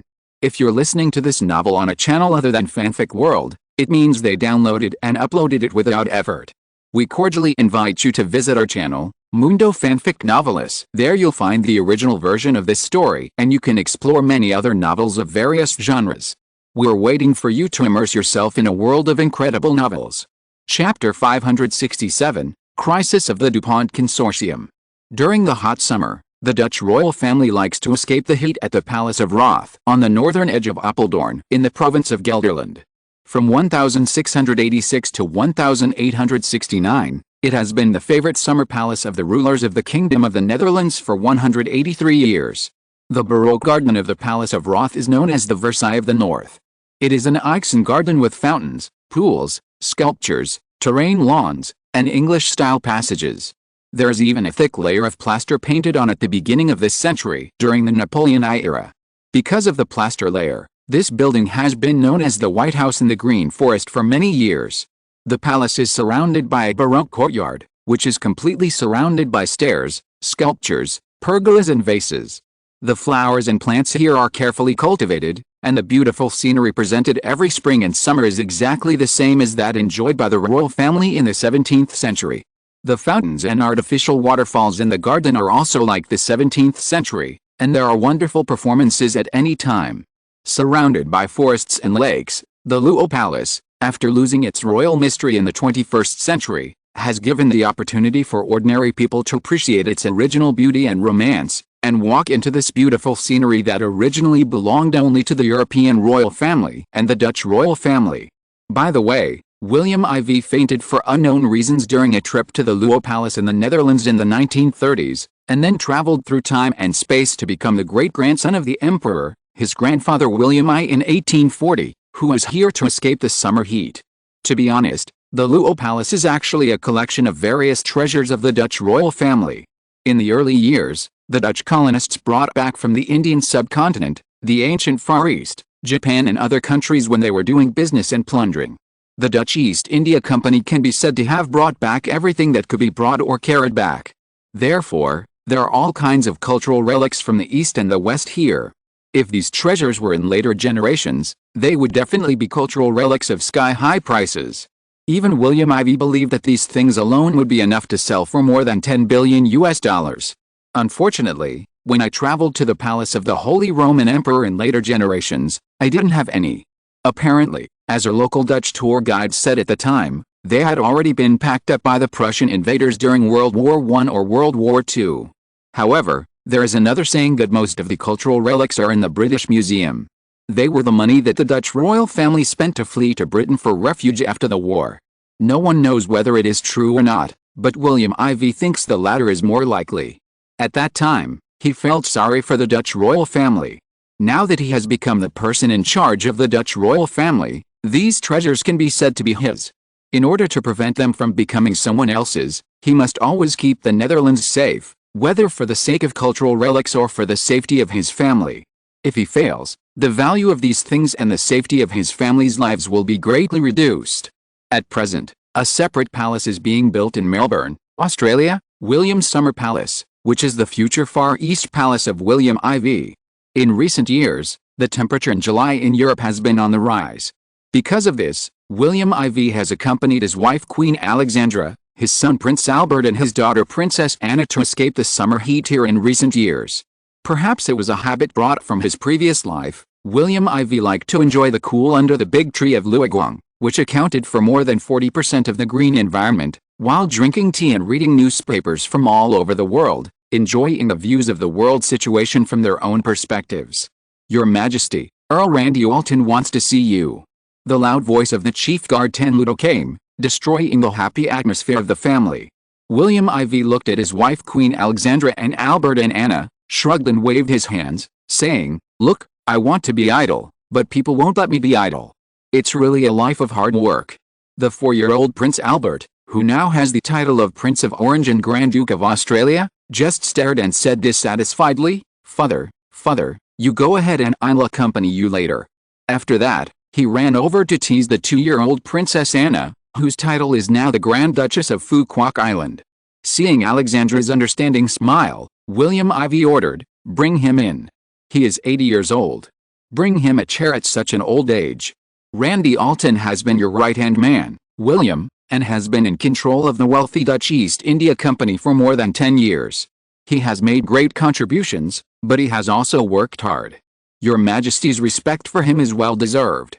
William IV smiled and said, "This man is very cunning, but the biggest advantage to me is that he is very tactful." Alexandra reminded, "You all say that he is cunning. Will this backfire on you? You know, Randy Blash, Secretary of State of the Confederate States of America, is his eldest son, and the Randy family, the largest consortium in the Federal Republic of America, is their family business. And the old Randy Walton controls the largest consortium in our Kingdom of the Netherlands, the Dutch East India Company. The largest consortiums of these two economic powers are in the hands of them and their son. It is a bomb ready to explode at any time, and we have to guard against it." Alexandra has been very familiar with playing power under William IV's personal political training over the years. Therefore, she no longer only pays attention to superficial things about each person, but also pays attention to the influence of the relationship between people and power, and the weakening and strengthening of her own strength. Therefore, facing Randy Alton, a person with great wealth in the world, she had to remind William IV to be cautious and careful with him. Slowly watching Alexandra grow up step by step to the present, she was very relieved. "Don't have confidence in me," William IV said confidently. "Don't worry, everything is under my control. Since you have so much information, I feel relieved." After speaking, Queen Alexandra took her children away from here. Obviously, she was virtuous and understood that the topic between William IV and Randy Alton might be a bit strict. As soon as Alexandra and others left, the old Randy Alton came. Although it had been 5 minutes since I heard the request to see him now, and the distance was only 300 meters. Obviously, he moved here, not walked. William IV sat down and casually pointed at the chair specially prepared for him. "Please sit down, this is just added." Randy Orton followed the rules and sat down carefully after completing the etiquette to William IV. He even sat only half of the chair with his hips, and his old waist stood there straight. William IV narrowed his eyes and smiled. He was not surprised by this. It has been like this for more than 10 years. This may be the so-called saying that the older you are, the more cautious you are. This person can succeed. Naturally, he has his excellent characteristics. "Tell me, Lord Earl, what do you want to see me about?" Randy Alton, who had been keeping his head down, raised his head slightly by 20 degrees, but still maintained an upward angle, and reported, "Your Majesty, the news that Bosch just passed on to me from the United States is that the leaders of the Southern blacks have begun to hold secret meetings. It is said that they will take the lead in resisting the rule of the Robert Lee government, and use the excuse of increasing the power of blacks to carry out large-scale resistance. The Confederate States of America may have obtained the intelligence and has now begun to mobilize troops to suppress the blacks, while the government of President Andrew of the Federal States of America in the North is said to be arguing internally whether to support this activity of the Southern blacks, how to support it, and to what extent. The U.S. Congress is divided into many factions for this, and the scene is very grand." Having said this, Randy Alton raised his head slightly and glanced at William IV, saying, "Your Majesty, the Federal States of America is our ally of the Netherlands, so Bosch asked me through the channel. President Andrew asked us what the Netherlands thinks about this." William IV chuckled and said, "Just tell them that the Netherlands supports the United States of America in sending troops, but it only needs to open a gap on the border. There is no need for any big moves. I think Britain will make some moves. Don't forget that Upper Burma is still dragging Britain down." Randy Alton understood and said, "Your Majesty, you want to use the United States of America to slow down Britain's counterattack in Upper Burma." William IV shook his head, stared at Randy Alton and said, "No, why should you do this? I always thought that Britain could fight a few more battles. That way the Netherlands would have more opportunities in the Far East. After all, the scars that the Far East gave to Britain would make it more obvious that the British natives' efforts in the Far East were not proportional to their income." Randy Alton was puzzled, but he was smart enough not to ask further questions. "Your Majesty, the power of the British consortium in the United States has not increased, but Prussia has recently been integrating the power of Germans there. At present, the Rockefeller consortium seems to be attacking the French DuPont consortium after integrating the power of other Germans, eroding their industries." Bosch seemed to sense a different atmosphere about this. Perhaps, the Germans led by Prussia are brewing some major plans, so he passed this news to me and asked me to tell Your Majesty. William IV did not comment, and of course he would not tell Randy Alton that Prussia was going to attack the French Empire. The Rockefeller Consortium, the second largest consortium in the United States, and the oil monopoly, were precisely because of the support of the Germans. Only then will the position of the United States be consolidated step by step. You must know that even in the 21st century, the Germans in the United States have 60 million people, which is the largest single ethnic group in the United States. Moreover, most of the immigrants in the German immigration wave during World War I and World War II were advanced European technicians. At present, after the Germans in the United States of America were suppressed by the Dutch because of Seward's high-profile behavior some time ago, it seems that after 5 years of recuperation, they are rejuvenated again. Obviously, Blythe and Andrew may be afraid that these largest ethnic groups in the United States will attack their status after being fully integrated by Prussia. You know, this year is also the year of the general election in the United States of America, and the presidential election will end on November 20th, only 3 months away. It would be strange if Andrew and others were not anxious.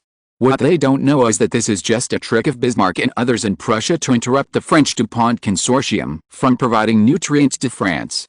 Chapter 568 Prince Frederick Karl, General of Infantry. The treatment of black people made the Indians in the Confederacy share the same hatred for the enemy, so the Indians stood up to express their dissatisfaction with the discriminatory policies of the Robert Lee government. Then, it seemed that the Robert Lee government was bloodthirsty, perhaps also to maintain the supremacy of white people, and the Robert Lee cabinet government took action against the Indians. On July 18, 1869, all American Indian residents learned one thing. The Robert Lee government announced that it would expand the reform of domestic elections, and all people of color except white people would be treated the same as black people. There was even news that Herman, the Native American mayor of Phoenix, the capital of Arizona, was successfully impeached by the city council and removed from office, and was ordered to be detained by the new Mayor Midler. Herman is now under investigation for the previously enacted new Arizona bill and the large-scale sale of land to private individuals. After the news came out, countless letters, telegrams, and protest letters flew to the Arizona City Hall. Most of them were letters and telegrams demanding the release of the former Native American Mayor Rad Herman, saying that Herman had been in charge of Phoenix for many years, loved the people like his own children, invested heavily in infrastructure projects, changed the originally poor traffic conditions in Arizona, and made great progress in the economy of Arizona. All residents of Arizona, especially ethnic minorities, were deeply influenced by him. Such a mayor who had made great achievements and was deeply loved was dismissed and detained for questioning.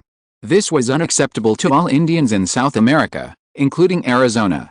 This was not the North American United States in the 21st century of the previous life.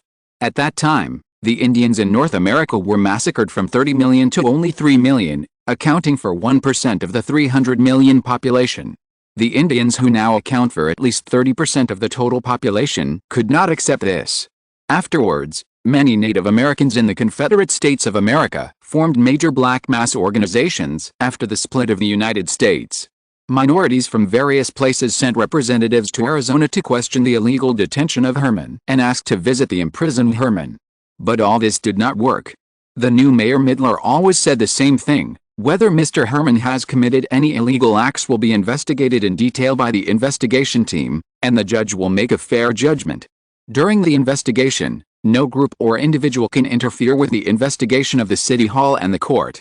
Not only that, Midler announced the suspension of the construction of 3 highways on the grounds that Herman violated the regulations on the use of taxes that should have been paid to the Confederate Treasury. The saved taxes were paid to the Confederate government.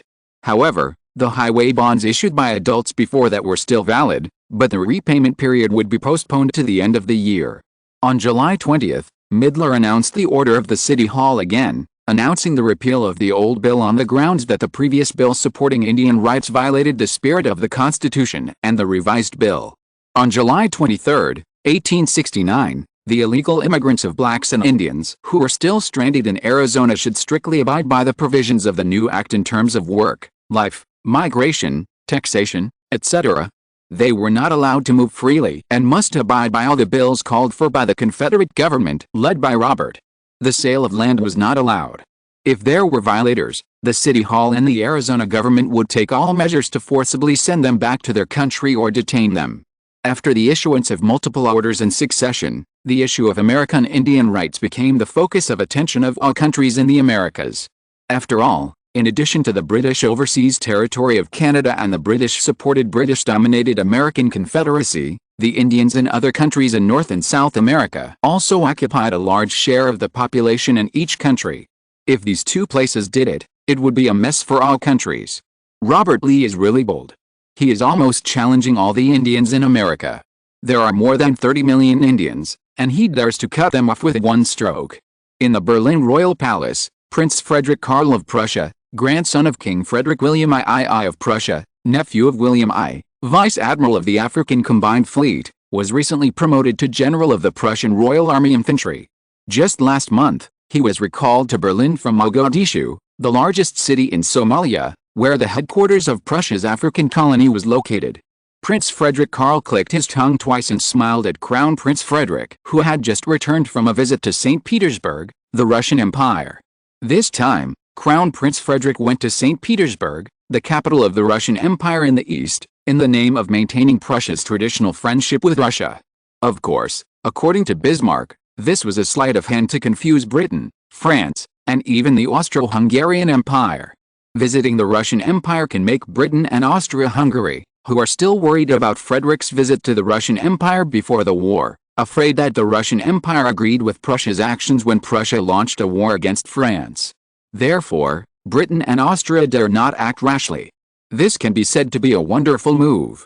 Prince Frederick Karl stared at his cousin, the current Crown Prince Frederick, and said, "Brother, according to the script, the situation in North America provoked by the Netherlands this time seems to have caused great trouble to Britain. Even the British Empire is within the calculations of William IV of the Netherlands. It is conceivable that Prussia must also beware of this kind of sophisticated operation of the Netherlands in the future." Crown Prince Frederick said, "Of course, William IV is younger than me, but the achievements he made in class are amazing to our Prime Minister Bismarck. Look at the former British Prime Minister Viscount Palmerston. He did not conquer the Netherlands until his death, and he was played around by the Netherlands. It can be seen that this person is really amazing." After the cousin sighed for a while, Crown Prince Frederick talked about business. "Father asked you infantrymen to start intensive training with war as the goal during this period, and be ready to go to the battlefield at any time. Karl, I remember that your biggest dream when you were a child was to ride a tall Prussian warhorse and gallop arrogantly outside the gate of Versailles. If everything goes well this time, it will be the time for your dream to come true, so the infantry must be ready." Frederick Karl nodded and said confidently, "Everything is ready. We are currently following the instructions of Chief of General Staff Moltke to find out all the railway routes and platforms in France. When the time comes, we will be able to quickly occupy their cities along the railway network extending along the prosperous areas of France in a fast, fierce and accurate manner, and then gradually spread to remote areas." Chief of General Staff Moltke has always been a master of military tactics. Perhaps, if Prime Minister Bismarck has a detailed plan this time, everything will be as planned. After Crown Prince Frederick finished speaking, he hesitated and said, "But we must pay attention to the direction of the Netherlands and don't take it lightly." Prince Frederick Karl agreed, "Yes, I have seen the Dutch's methods in Somalia when dealing with the Austrian Empire or the Italian invasion of Ethiopia. They are indeed brilliant." Chapter 569, The Franco-Prussian War. 1869, the Kingdom of the Netherlands announced that it would send a deputy minister-level official from the Ministry of Foreign Affairs to visit London with the Kingdom of Prussia to start a dialogue with British colleagues of the same level. The two countries would ask Britain to abandon its practice of suppressing Indians and recognize the rights that 30 million Indians should have. The Kingdom of the Netherlands' approach was immediately supported by all Indian countries in the world, except Canada, Britain's ally, and the Confederate States of America, Britain's ally. Countries have asked both Britain and Britain's ally, the Confederate States of America, to repeal the Indian Bill that was recently enacted, and further extended it to the demand for the elimination of discrimination against blacks. Britain was indeed too lazy to respond to the latter, but it said to the Indians that it would push Canadian Indians to follow the path that was in line with British Canada. This means that if Indians want rights, they must follow the British government, rather than oppose or unite external forces to try to challenge Britain's rule there. At the same time, Robert Lee, President of the Confederate States of America, stated that he would not intervene in the legislation of local governments at this stage, but he also hypocritically stated that he would appropriately adjust the living conditions of the Indians according to the practices of his ally Britain, but he did not mention political electoral rights.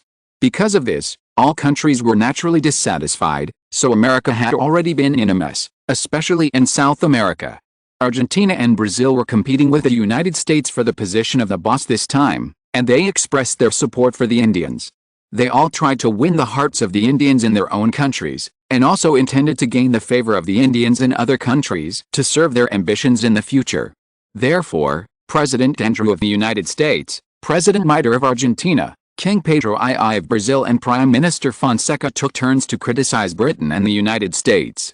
This made Queen Victoria of the United Kingdom and Prime Minister Disraeli very anxious. Under the circumstances that the law could not punish the masses, Britain did not directly take it back against several countries. But they did not expect that this just fattened up the courage of several people, and then they scolded more happily.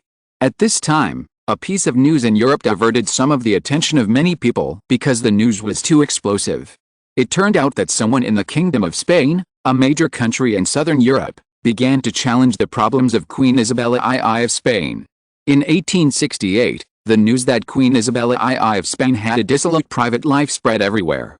The opposition was dissatisfied with the fact that Prime Minister Ramon Narvaez overthrew the previous government with the support of the Queen, so they began to question the legitimacy of Prime Minister Ramon, and even burned the fire on Isabella II. It seems that with the help of someone, many people in Spain actually supported Isabella II's selection of an heir. At this time, there was news that Prince Leopold of Hohenzollern, a distant relative of the rising great power King William I of Prussia, seemed to have the hope of becoming a candidate.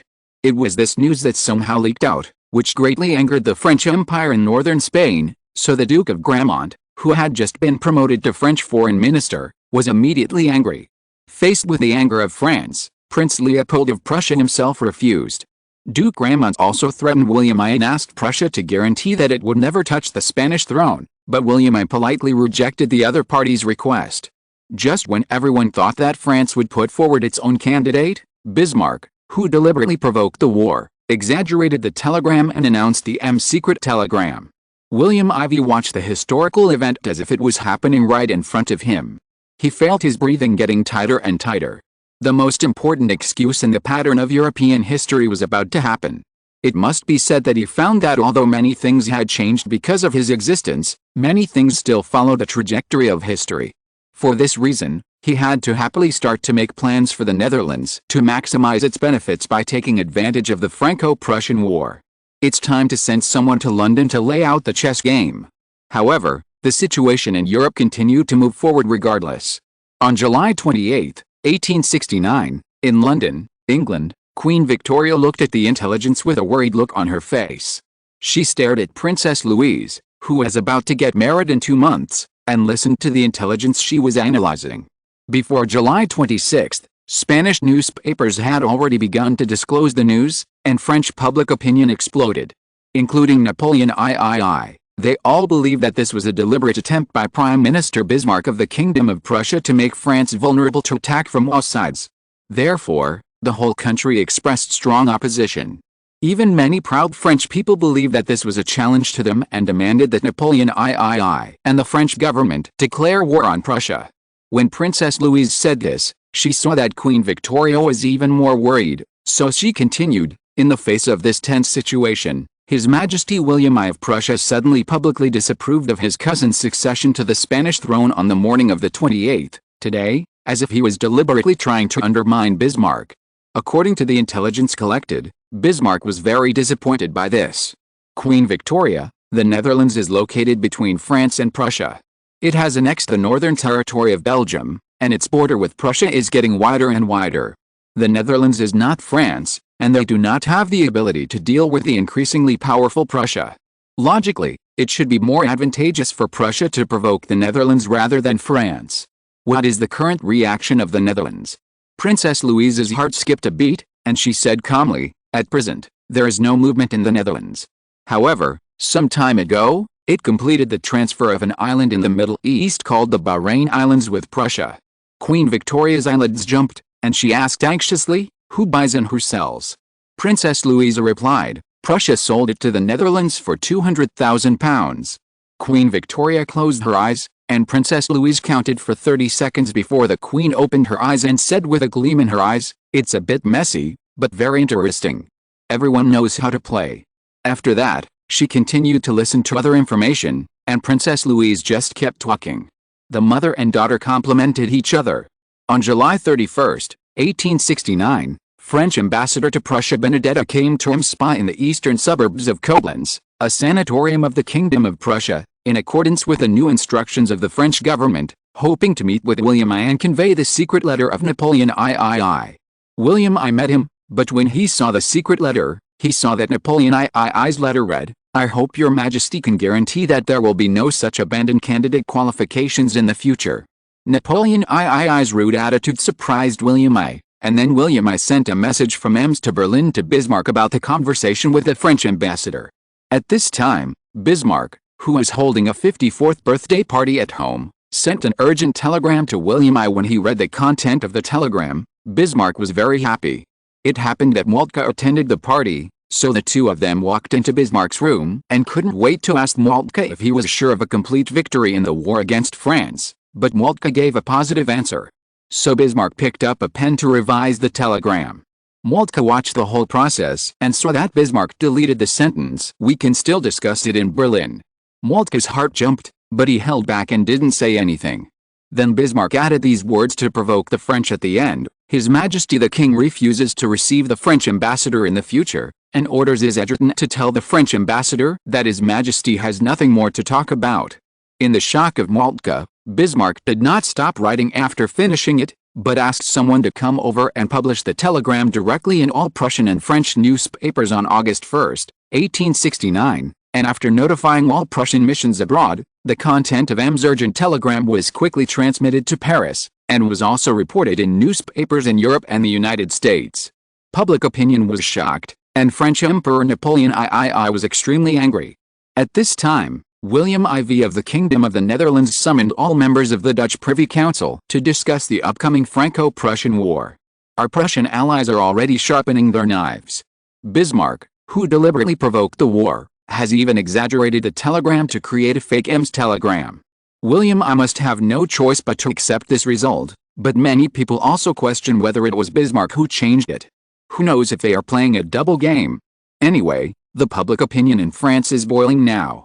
His Majesty Napoleon III, the French Emperor who is worried about not finding an excuse to send troops, and who is known as the Fox of the Tuileries and the Mysterious Sphinx, is currently summoning French military and political leaders in the Palace of Versailles to prepare to declare war on Prussia. It's time for the Netherlands to make preparations. It will be too late if it doesn't. Prime Minister Thorbecke said at this time, when His Majesty Napoleon III of France found an excuse to start a war against Prussia, he could never have imagined that Prussia was actually baiting them to catch the fish. Prussian Prime Minister Bismarck is extremely powerful, as can be seen from the quick resolution of the Prussian-Danish War and the Prussian-Austrian War. France led by Napoleon III should be doomed this time. Mark Rutte agreed. Prussian Bismarck used the Ulm secret code to rouse national hatred between the people of Prussia and France, which will become one of the biggest diplomatic events in the future history of Europe. By using this to make France declare war and start the Franco-Prussian War, Prussia was able to occupy the moral high ground. In the end, everyone may find that Queen Isabella II of Spain, who was supposed to be the protagonist, and her heirs are living in peace, but the French Empire and Prussia, who have always wanted to rule or remotely control Spain, are fighting. This has to be said, it is really ironic. William IV agreed with this very much. Bismarck is a very powerful person. Even if you may only focus on giving the French Empire an excuse to declare war and then Prussia counterattacks, you have never thought that with just a little information, France will expose its true purpose, that is, it has ambitions against Spain. This is even more of a blow to the Spanish royal family and government team, and even the opposition party that has always been pro-French has lost the last bit of affection for France. Even if it is not attacked from both sides this time, it is one side that remains neutral but makes you feel uneasy, while the other side is attacking fiercely. Therefore, this time Bismarck is very powerful. Hearing William IV's words, Auguste gave many people a chill. On August 5, 1869, the French Empire declared war on Prussia, and the Franco-Prussian War officially broke out. Chapter 570 Military Organization of the Two Countries. 1869, French Emperor Napoleon III officially declared war on Prussia in front of 100,000 Parisians in front of the Versailles Palace Square in Paris. He then issued an impassioned declaration of war against Prussia. The French Empire cannot be humiliated, and the proud Gauls cannot be bullied, so we want the Prussians to pay the price they deserve.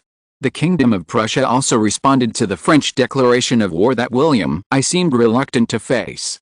So on August 8, 1869, Bismarck, the Prime Minister of the Kingdom of Prussia, also declared war on France on behalf of William I in Berlin. In the face of the declaration of war between France and Prussia, William IV raised the national warning level.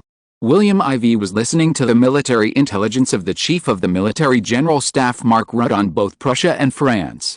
On August 6, 1869, after the French Empire declared war on Prussia, Napoleon III appointed himself commander-in-chief of the French army, and Edmond Leboeuf was appointed Chief of the General Staff by Napoleon III.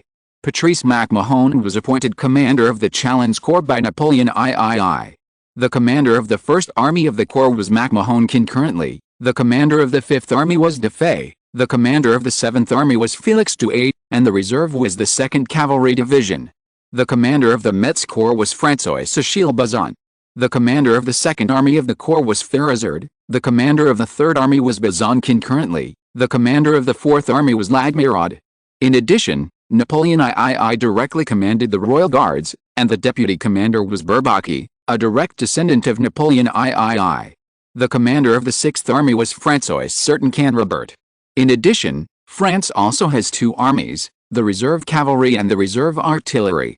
After Mark Rudd finished speaking, William IV said, "In summary, the French army is divided into 2 corps, the Challenge Corps and the Metz Corps." Mark Rudd said, "Yes, there was only one corps before, the Rhine Corps, but it was only last year that it began to be reorganized into 2 corps, which were led by Bazin and McMahon respectively." After seeing Mark Rudd nod, William IV asked, "What about Prussia? Knowing yourself and your enemy will ensure victory in every battle. Prussia's ambitions are well known.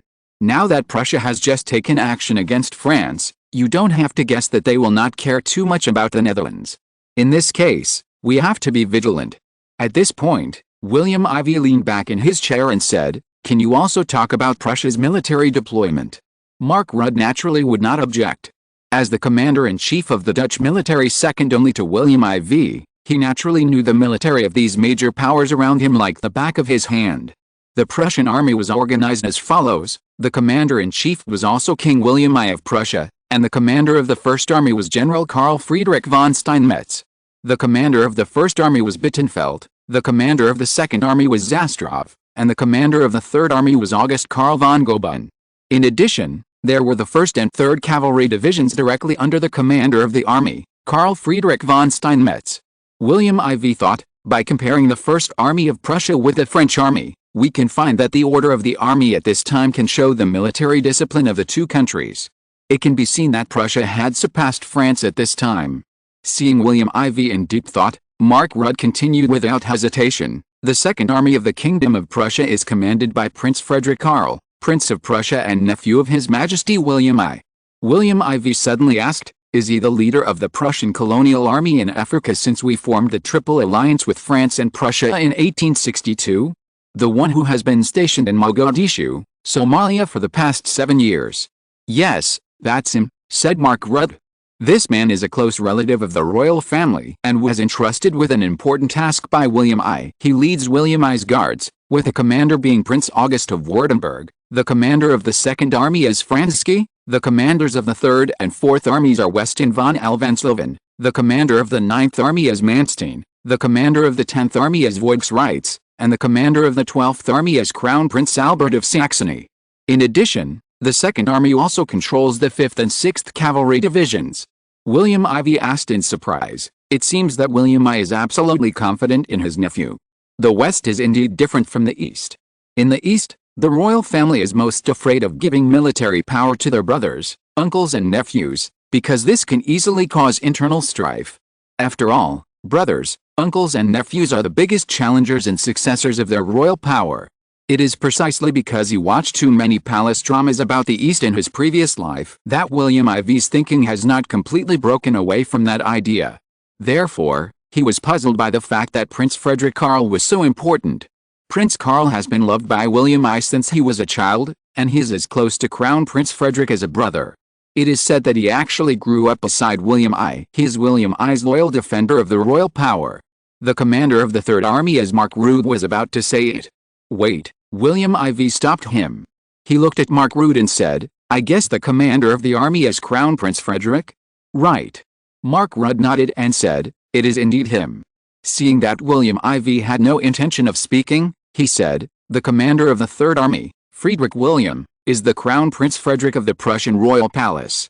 He is in charge of the Fifth Army, whose commander is Gilchbach, the Sixth Army, whose commander is Templinger, the 11th Army, whose commander is Bose. He is also in charge of the 1st Bavarian Army, whose commander is Tenrath Zamhausen, the 2nd Bavarian Army, whose commander is Hartmann. In addition, The Württemberg Division, the Baden Division, and the 2nd and 4th Cavalry Divisions are directly under his command.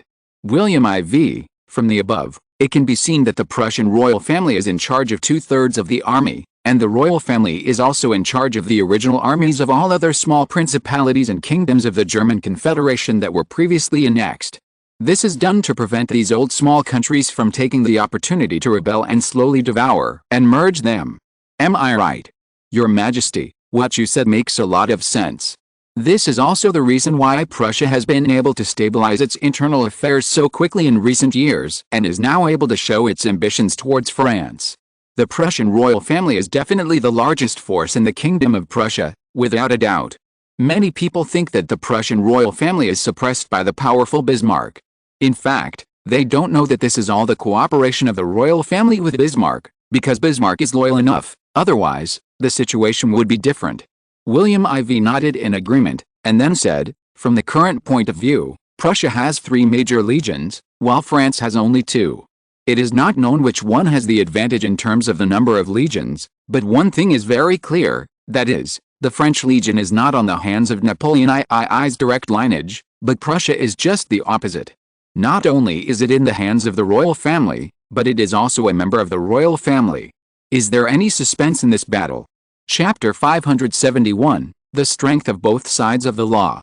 1869, 2 days after the Kingdom of Prussia declared war on France on August 8, the North German Confederation was formally established under the promotion of Prussian Prime Minister Bismarck.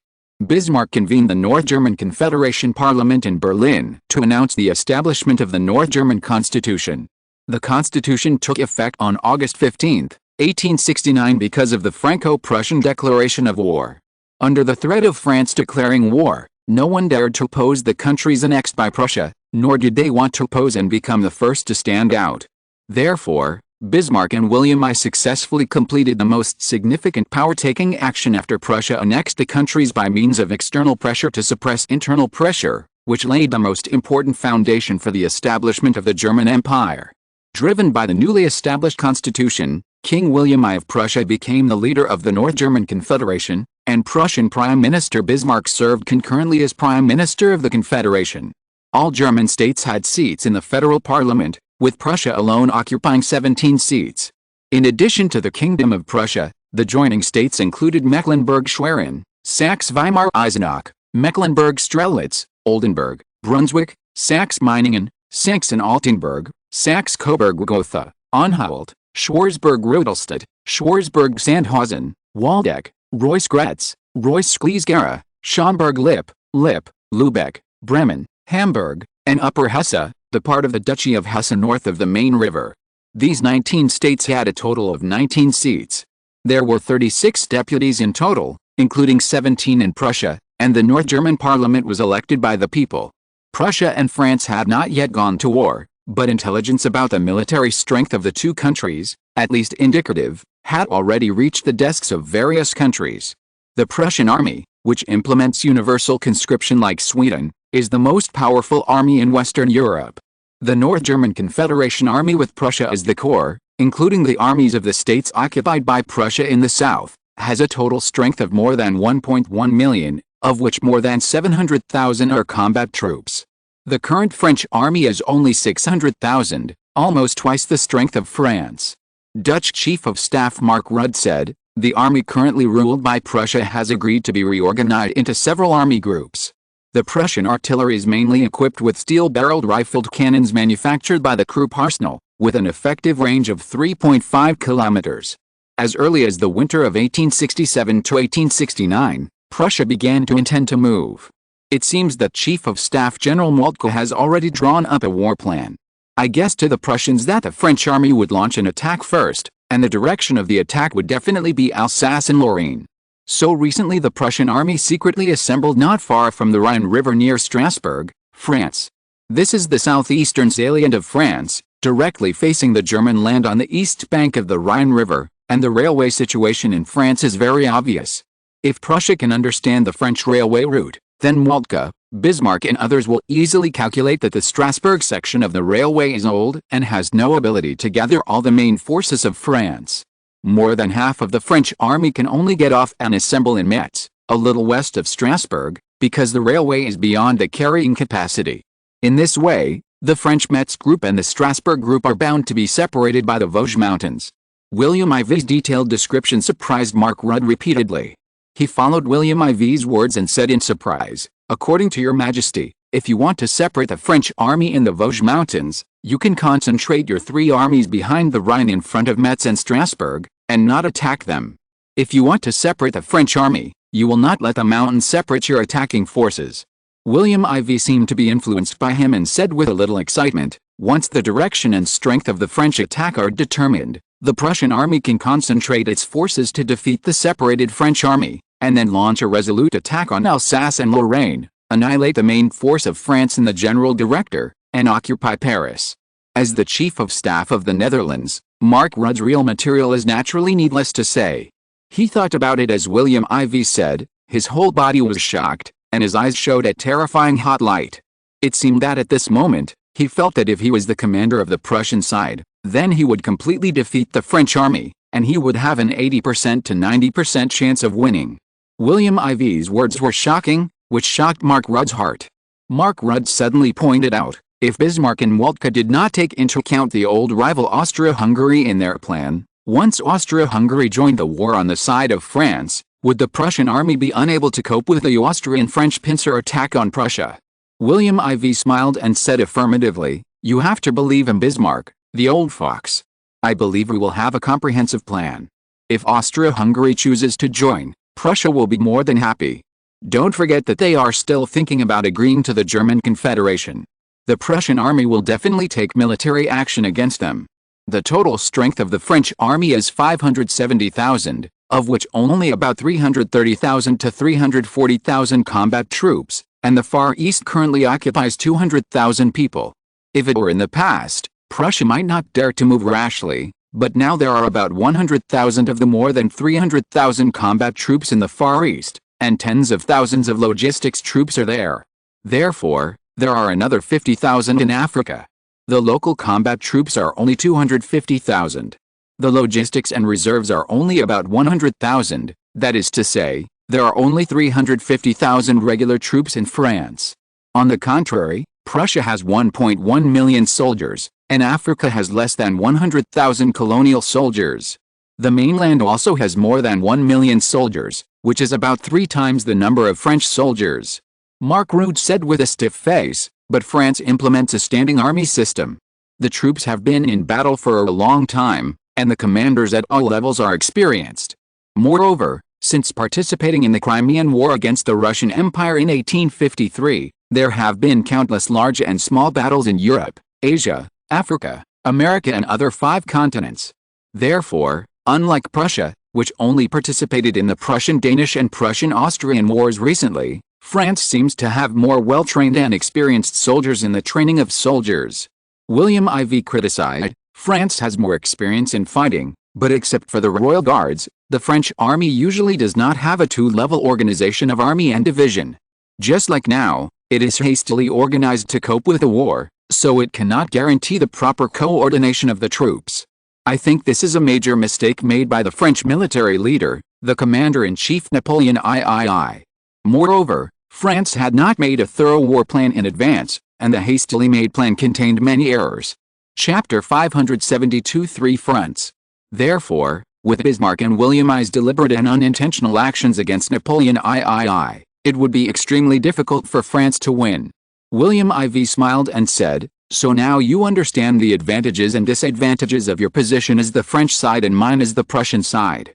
Mark Rudd had to admit that the new military theory William Iv had just used was very impressive. According to His Majesty, the Dutch military must use both positive and negative forces to test the troops in the future. The Dutch army needs to conduct more exercises in peacetime, dividing the Dutch army into the imaginary enemy and the self-force for exercises. In order to make the exercises more realistic, His Majesty asked the military to conduct exercises on the scale of the imaginary enemy and the enemy's weapons and equipment according to the Dutch imaginary enemy.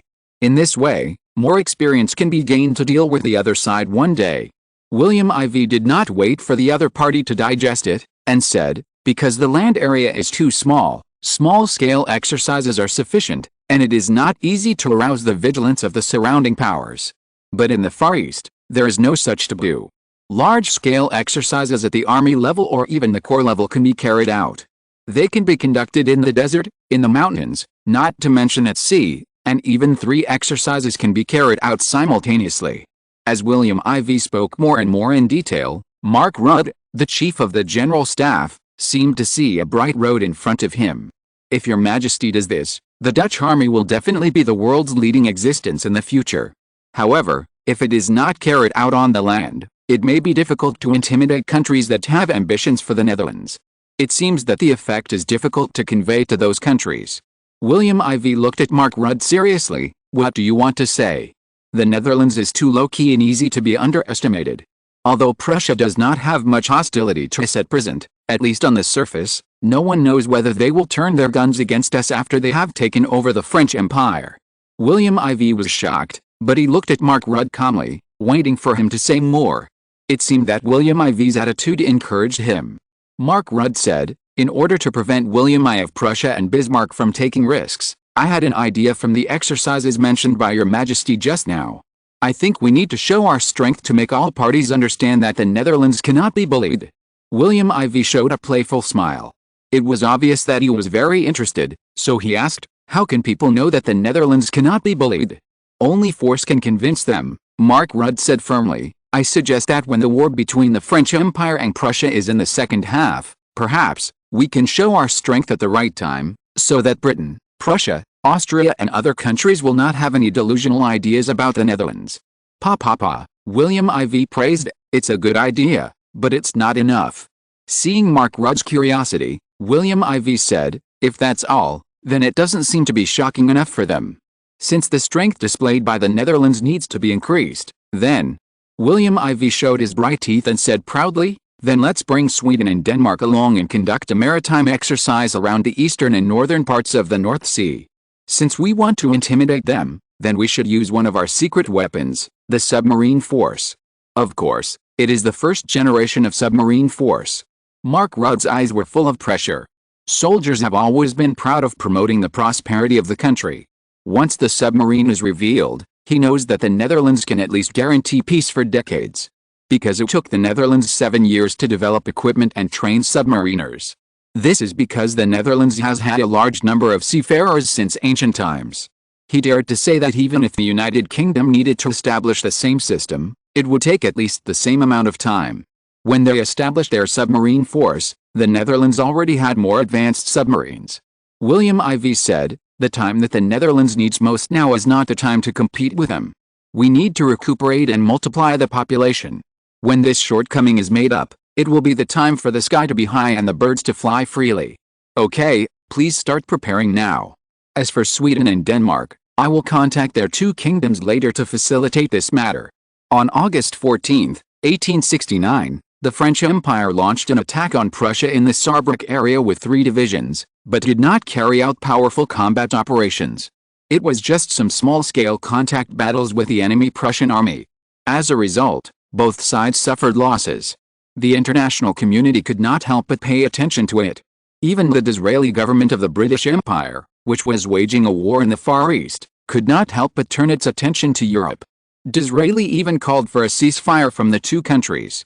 "We are all partners of the French Empire and the Kingdom of Prussia. I have a good relationship with my colleagues, Prime Minister Olivier and Prime Minister Bismarck. Therefore, the relationship between Britain and these 2 countries has not been a big problem recently. So as the Prime Minister of the British Empire, I call on France and Prussia to stop the ongoing war and reduce casualties on both sides." However, France and Prussia, who had their own calculations, did not even bother with him and continued to fight. On August 16, 1869, Prussia immediately turned to the offensive and even crossed the border of the French Empire for the first time to fight. This changed the atmosphere over Europe, and dark clouds gathered. The French army was actually at a disadvantage in the border area under the Prussian attack. It seemed that the war was developing in a direction they could not expect. However, they were too proud to admit defeat, so it became their destiny to meet the Prussian attack. At the same time, on August 19, the Third Army of Crown Prince Frederick of Prussia in the south attacked Wissembourg, a French territory in the easternmost part of the country embedded in the Prussian border, with an overwhelming army 10 times larger than the Prussian army. The French army naturally met them, but unfortunately, with a large number of troops and a small number of troops, the Third Army of Crown Prince Frederick of Prussia defeated the division of the Seventh Army of the French Challenge Corps, which was deployed there to guard, in the Battle of Wissembourg. The French army suffered more than 25% casualties. General Felix Douay was very frightened by this, and Patrice McMahon, the commander of the Challenge Corps, was furious and hurriedly ordered General Douay to push the other divisions of the 7th Army eastward to defend the Prussian Third Army from advancing into French territory. On August 18, 1869, the French 7th Army commander General Douay personally supervised the battle, while the Prussian side was led by Crown Prince Frederick, and the commander of the 2nd Bavarian Army of the Third Army, Hartmann, personally went to the battlefield. The Franco-Prussian coalition forces fought again in Walter, and the outcome was inconclusive. On August 20, 1869, the French heavy cavalry launched a brave charge, intending to move the war northward, but the Prussian army this time faced the 130,000 Prussian troops of Prince Karl Frederick, commander of the 2nd Prussian Army. The two sides fought hard and the Prussian army won with more troops. In the end, the Prussian army of 130,000 Prussian troops severely damaged the 40,000 French troops of the First Army of the Challenge Army of McMahon. On the same day, General Frossard's Second Army under General Bazaine's Metz Corps was also defeated by the Prussian First Army, led by Commander Karl Friedrich von Steinmetz, with overwhelming numerical superiority at Forbach. France was finally forced to open an important checkpoint, allowing Prussia to finally have the door to enter Lorraine. Chapter 573 London and St. Petersburg. 1869, the war between Prussia and France lasted for more than half a month. At first, many people thought it was just a small war. Even Alexander II of the Russian Empire thought so. So when Napoleon III declared war on Prussia due to the leak of the secret telegram between Prussia and France, and Prussia responded with a declaration of war, he did not care much. Most of the social elites in St. Petersburg around him, including Prime Minister Gorchakov and Minister of the Russian Army Milyutin, did not think that it was a full-scale mobilization Franco-Prussian war. Therefore, they were completely unprepared, so that when Prussia invaded the Lorraine region of the French Empire, Alexander II and his men looked very unhappy. Alexander II stared at his brother, Grand Duke Konstantin Nikolaevich, the Governor-General of Poland and head of the Council of State of the Russian Empire, with a sullen face, and shouted, "Poland is close to Prussia, but we haven't received any news. Is Prussia serious?" He looked around at the people around him and said sarcastically, "I now suspect that there is something wrong with our Russian intelligence department." Under his gaze, several people couldn't help but lower their heads. The Tsar's irritability made people feel his anger. Obviously, Prussia's support for declaring war on France and its rapid effect on the battlefield shocked the people present, and Alexander II was the most upset among them.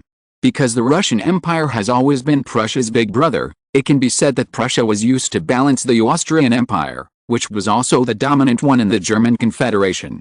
However, since Austria was defeated by Prussia a few years ago, the Russian Empire has been extremely wary of Prussia, and Prussia replaced Austria as the Russian Empire's primary enemy in the West.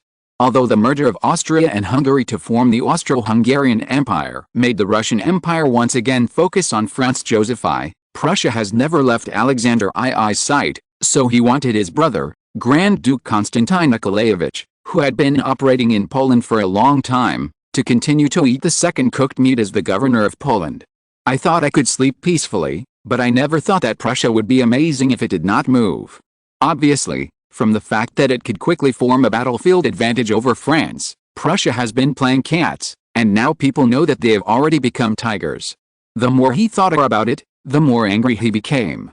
Alexander II said angrily, "If Prussia's opponent this time is the French Empire, what will happen to Poland if it is replaced by the Russian Empire?" Hearing this, the faces of several people suddenly changed. They understood that Alexander II's worries were not wrong, because according to the current preparations of Prussia and France, even if the Russian Empire can perform better than France with the advantage of the number of soldiers, it is just better. If Prussia made preparations against Tsarist Russia, then at least the easternmost Polish principality of the Tsarist Empire might lose more than half. Thinking of this result, they were no longer calm. Even Prime Minister Gorchakov, who is always known as the wise fox of the Tsarist Empire, could not help but quickly calculate the contingency strategies of the Tsarist Empire. In the end, it was discovered that, under the current situation with little preparation, it seemed that Prussia had no solution to take a lot of territory in Poland. He could not help but feel more wary of Bismarck, the opponent of Prussia, but at the same time, he had a desire to compete with him. After quickly calculating the gains and losses in his mind, Gorchakov said, "Your Majesty, Prussia's current war with France is obviously a long-term preparation. Perhaps, it has been planned since the end of the 7 Weeks' War between Prussia and the Austrian Empire. Therefore, it is well prepared, so Prussia is progressing so smoothly in the war. In this case, it is understandable that they are avoiding our intelligence so well. Therefore, we will strengthen intelligence gathering in this area in the future." Gorchakov welcomed the gratitude of Grand Duke Konstantin Nikolaevich and responded with a kind smile. Alexander I seemed not to notice and said, "Now Prussia is unstoppable. The entire eastern part of the French Empire has begun to be invaded by the 3 Prussian legions in the north and south. This is shocking. Can the Russian Empire really only watch in amazement as Prussia takes over large tracts of territory from the French Empire, and then annex it to continue to strengthen them?" He swallowed and said jealously, "It has already annexed the German Confederation except Austria. If it takes over a large tract of land in the French Empire, it will definitely be a greater threat to the Russian Empire. What methods should we think of to stop them now?" Alexander II's words were recognized by several people. Several people looked at Prime Minister Gorchakov. After thinking for a moment, he raised his head with sparkling eyes and said, "I think it's not just our Russian Empire that is worried now. Queen Victoria of the British Empire and the Tories and Whigs are also worried." As Gorchakov finished speaking, several people immediately understood what he meant. Alexander I said, "Yes, the French Empire, as a land hegemon in Western Europe, is now being beaten by the Kingdom of Prussia in Central Europe, and the original hegemonic country in Central Europe, Austria, was defeated by Prussia 2 or 3 years ago. If the French Empire is defeated by Prussia this time," he exclaimed, "the hegemonic status of Western and Central Europe is about to change hands, and Prussia will become a new land hegemonic power in Western and Central Europe, stepping on the French Empire and the Austrian Empire. At that time, how could the British Empire, which is based in Europe but has established hegemony on the world seas, not be worried? And our Tsarist Russian Empire dominates Eastern Europe and is also facing threats from Prussia and others. In this case, it is natural for Britain to unite with us, right?" By the time he finished speaking, he had already figured out how to deal with it. Gorchakov nodded and flattered, "Your Majesty is wise, so we should now put the British Empire in a passive position and finally ask us for help." Minister of War Milyutin asked, "What if Britain didn't come to us for help?" Alexander I smiled but didn't answer. Gorchakov shook his head, "That's not the British Empire we know that likes to form alliances and conduct offshore balancing. Prussia actually defeated the French Metz Corps and the famous Challenge Corps at the beginning of the war, which shocked the British Empire. It is said that Queen Victoria even convened a meeting of the British House of Lords for this.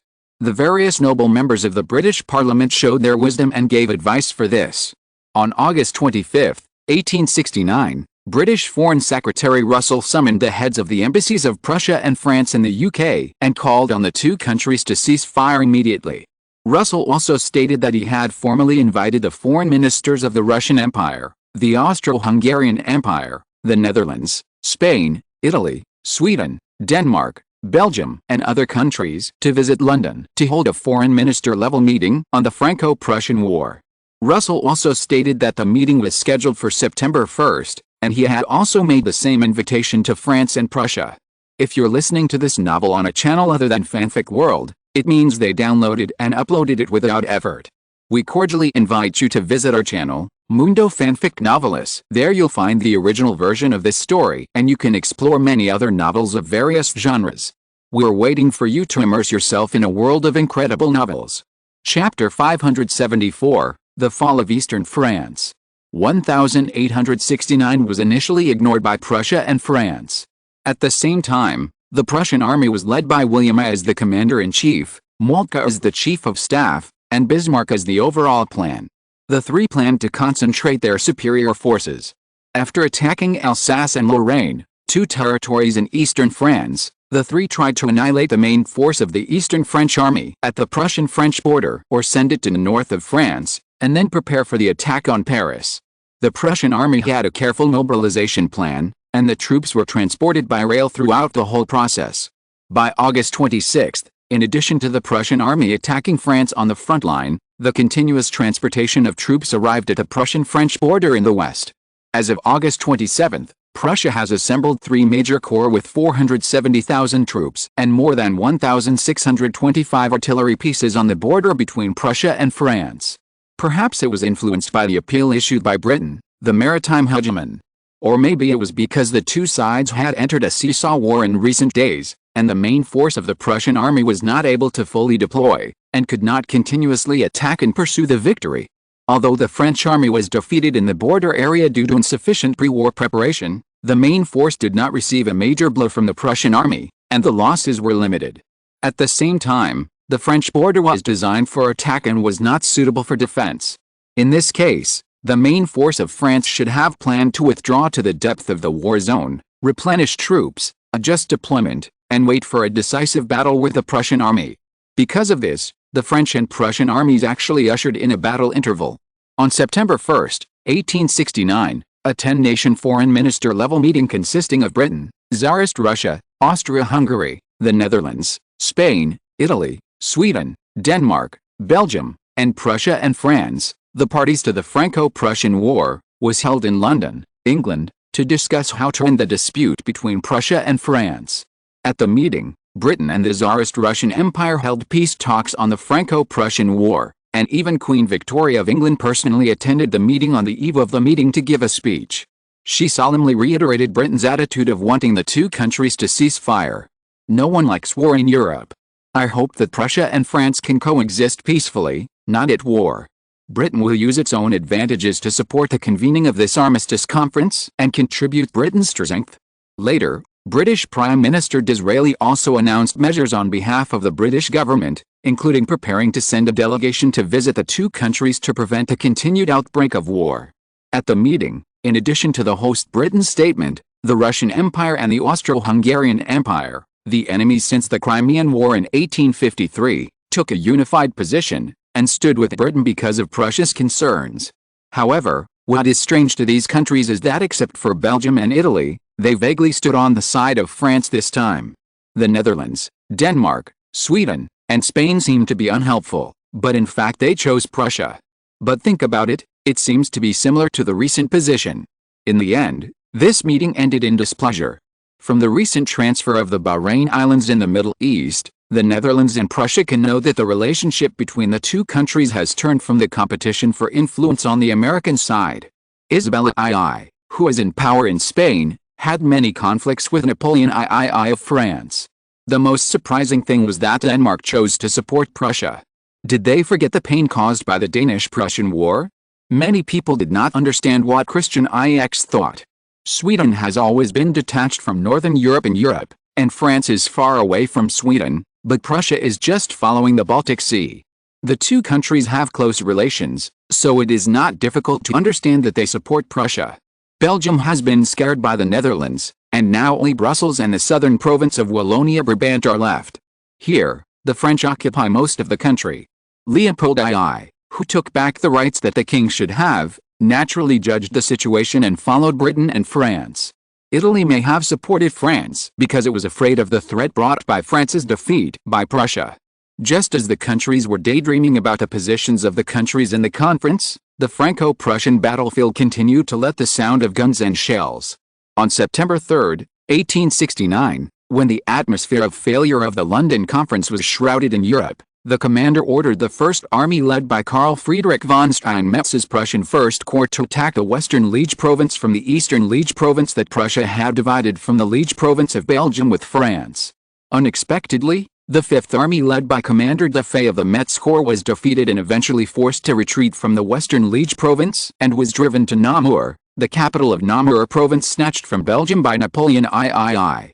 Everything east of the city fell into the hands of Prussia. When the news was sent back to Paris, it shocked the whole of France. Even the original Luxembourg province of Belgium, which became the current French Luxembourg province, was occupied by most of it. Namur City to the south and east of Bastogne City in the French Luxembourg province were all Prussian. In this way, almost one-third of the territory that was defrauded from Belgium a few years ago fell into the hands of Prussia in less than a month, which was a great shame for France. Amsterdam, Netherlands. When William IV learned about France's disastrous defeat in Legion Namur, he frowned, but suppressed his strange thoughts. Our army is the top-notch army in Europe, well-trained and highly combat-capable. To be honest, I was very relaxed when I announced the war against Prussia.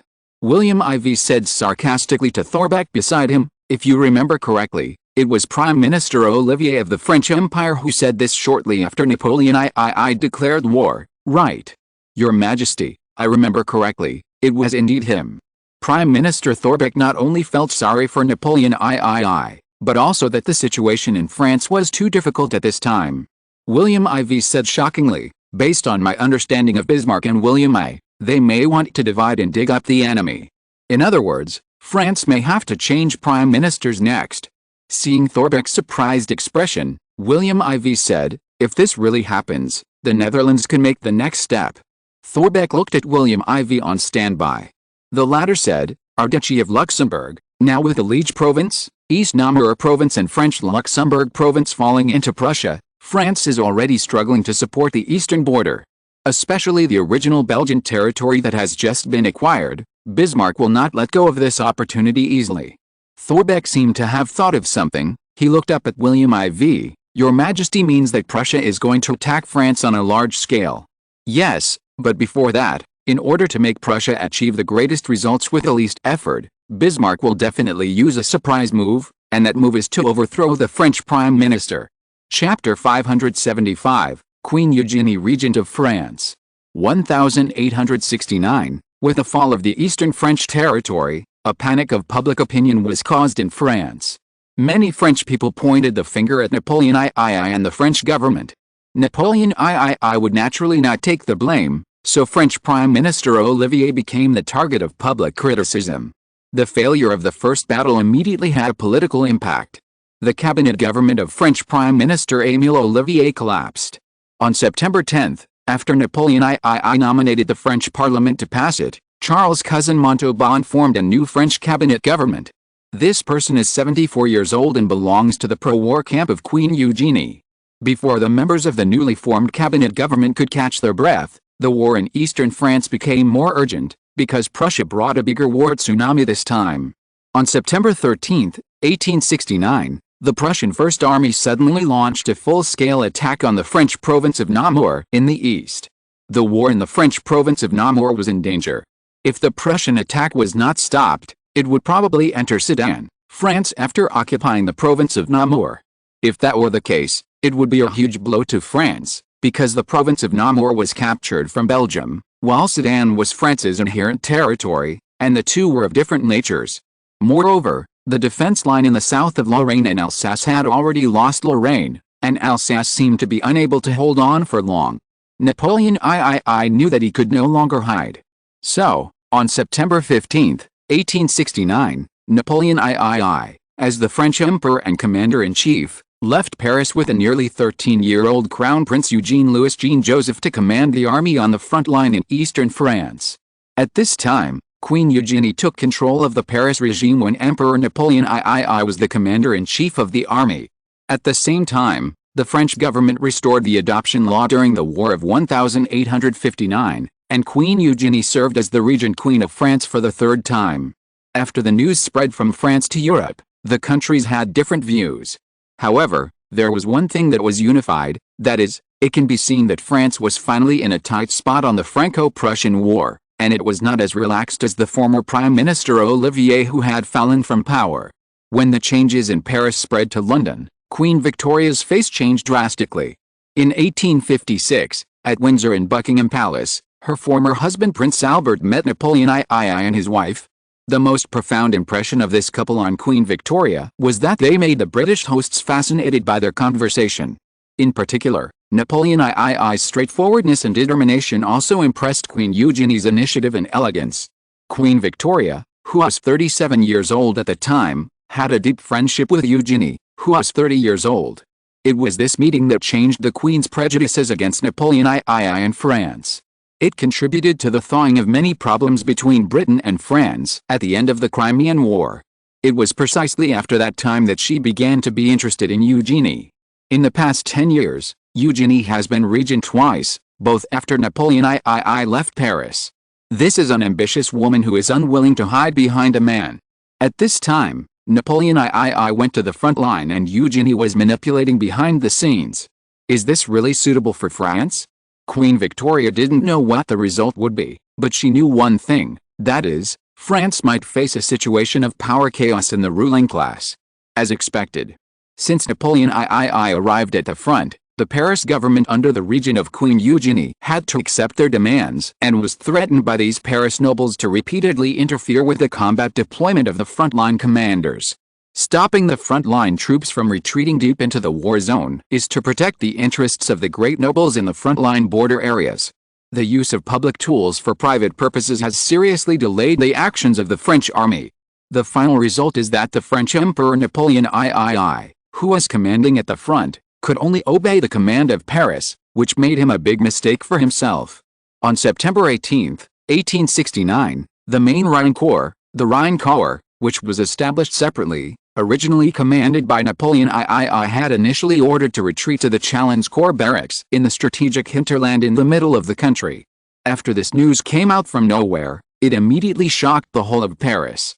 Many people were angry again. Napoleon III actually chose to retreat? Abandoning the east to the territory? How can this be?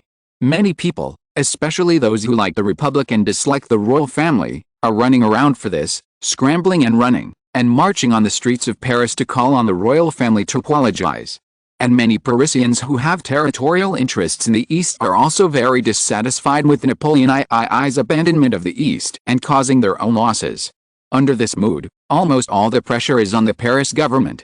So Eugenie and the Paris government, composed of the great nobles who were shocked, had to admit that if the army had retreated, many vested interests in the capital who had lost their interests in the East would make trouble or even rebel, and the consequences would be very serious. So this situation was quickly conveyed to Napoleon III in the front in a more serious way, causing great passivity on the front line. If they advance, they can't beat Prussia. If they retreat, many people in Paris will be unhappy. So the Rhine Corps commanded by Napoleon III is in a dilemma. In this case, Napoleon III should not retreat. Don't retreat even if you are beaten. After the farce of the Eastern Front of France and Paris spread to various countries, people couldn't help laughing. Queen Victoria and Prime Minister Disraeli looked at each other and sighed. Queen Victoria, Emperor Napoleon III is tying himself up in knots. Disraeli also sighed and said, "It seems that in this Franco-Prussian war, Prussia really has the upper hand." Originally, the two sides were evenly matched, but perhaps, what happens next will be beyond everyone's expectations. Queen Victoria frowned, but suddenly asked, "Are there any unusual movements in the countries surrounding France and Prussia?" Disraeli was very curious about this, and said, "Not at the moment, but the Netherlands seems to have frequent interactions with the Swedish and Danish militaries recently, and seems to be brewing something, but there should be no big plans, and they will not intervene in the Franco-Prussian War." The speaker is unintentional, but the listener is intentional. Queen Victoria's expression changed drastically. Who knows, they may really be preparing to intervene. After speaking, without waiting for Disraeli's suspicious look, she ordered, "Immediately ask the people from MI5 to keep an eye on both France and Prussia, and also focus on the Netherlands, Sweden and Denmark. I think this Franco-Prussian war may be about to take a sharp turn." End of this chapter. Thank you very much for reaching the end. Don't forget to like. Looking for more exclusive content and immediate access? Subscribe to our Patreon. Remember, every like, subscription, or donation encourages us to continue. Thanks to everyone. See you in the next video.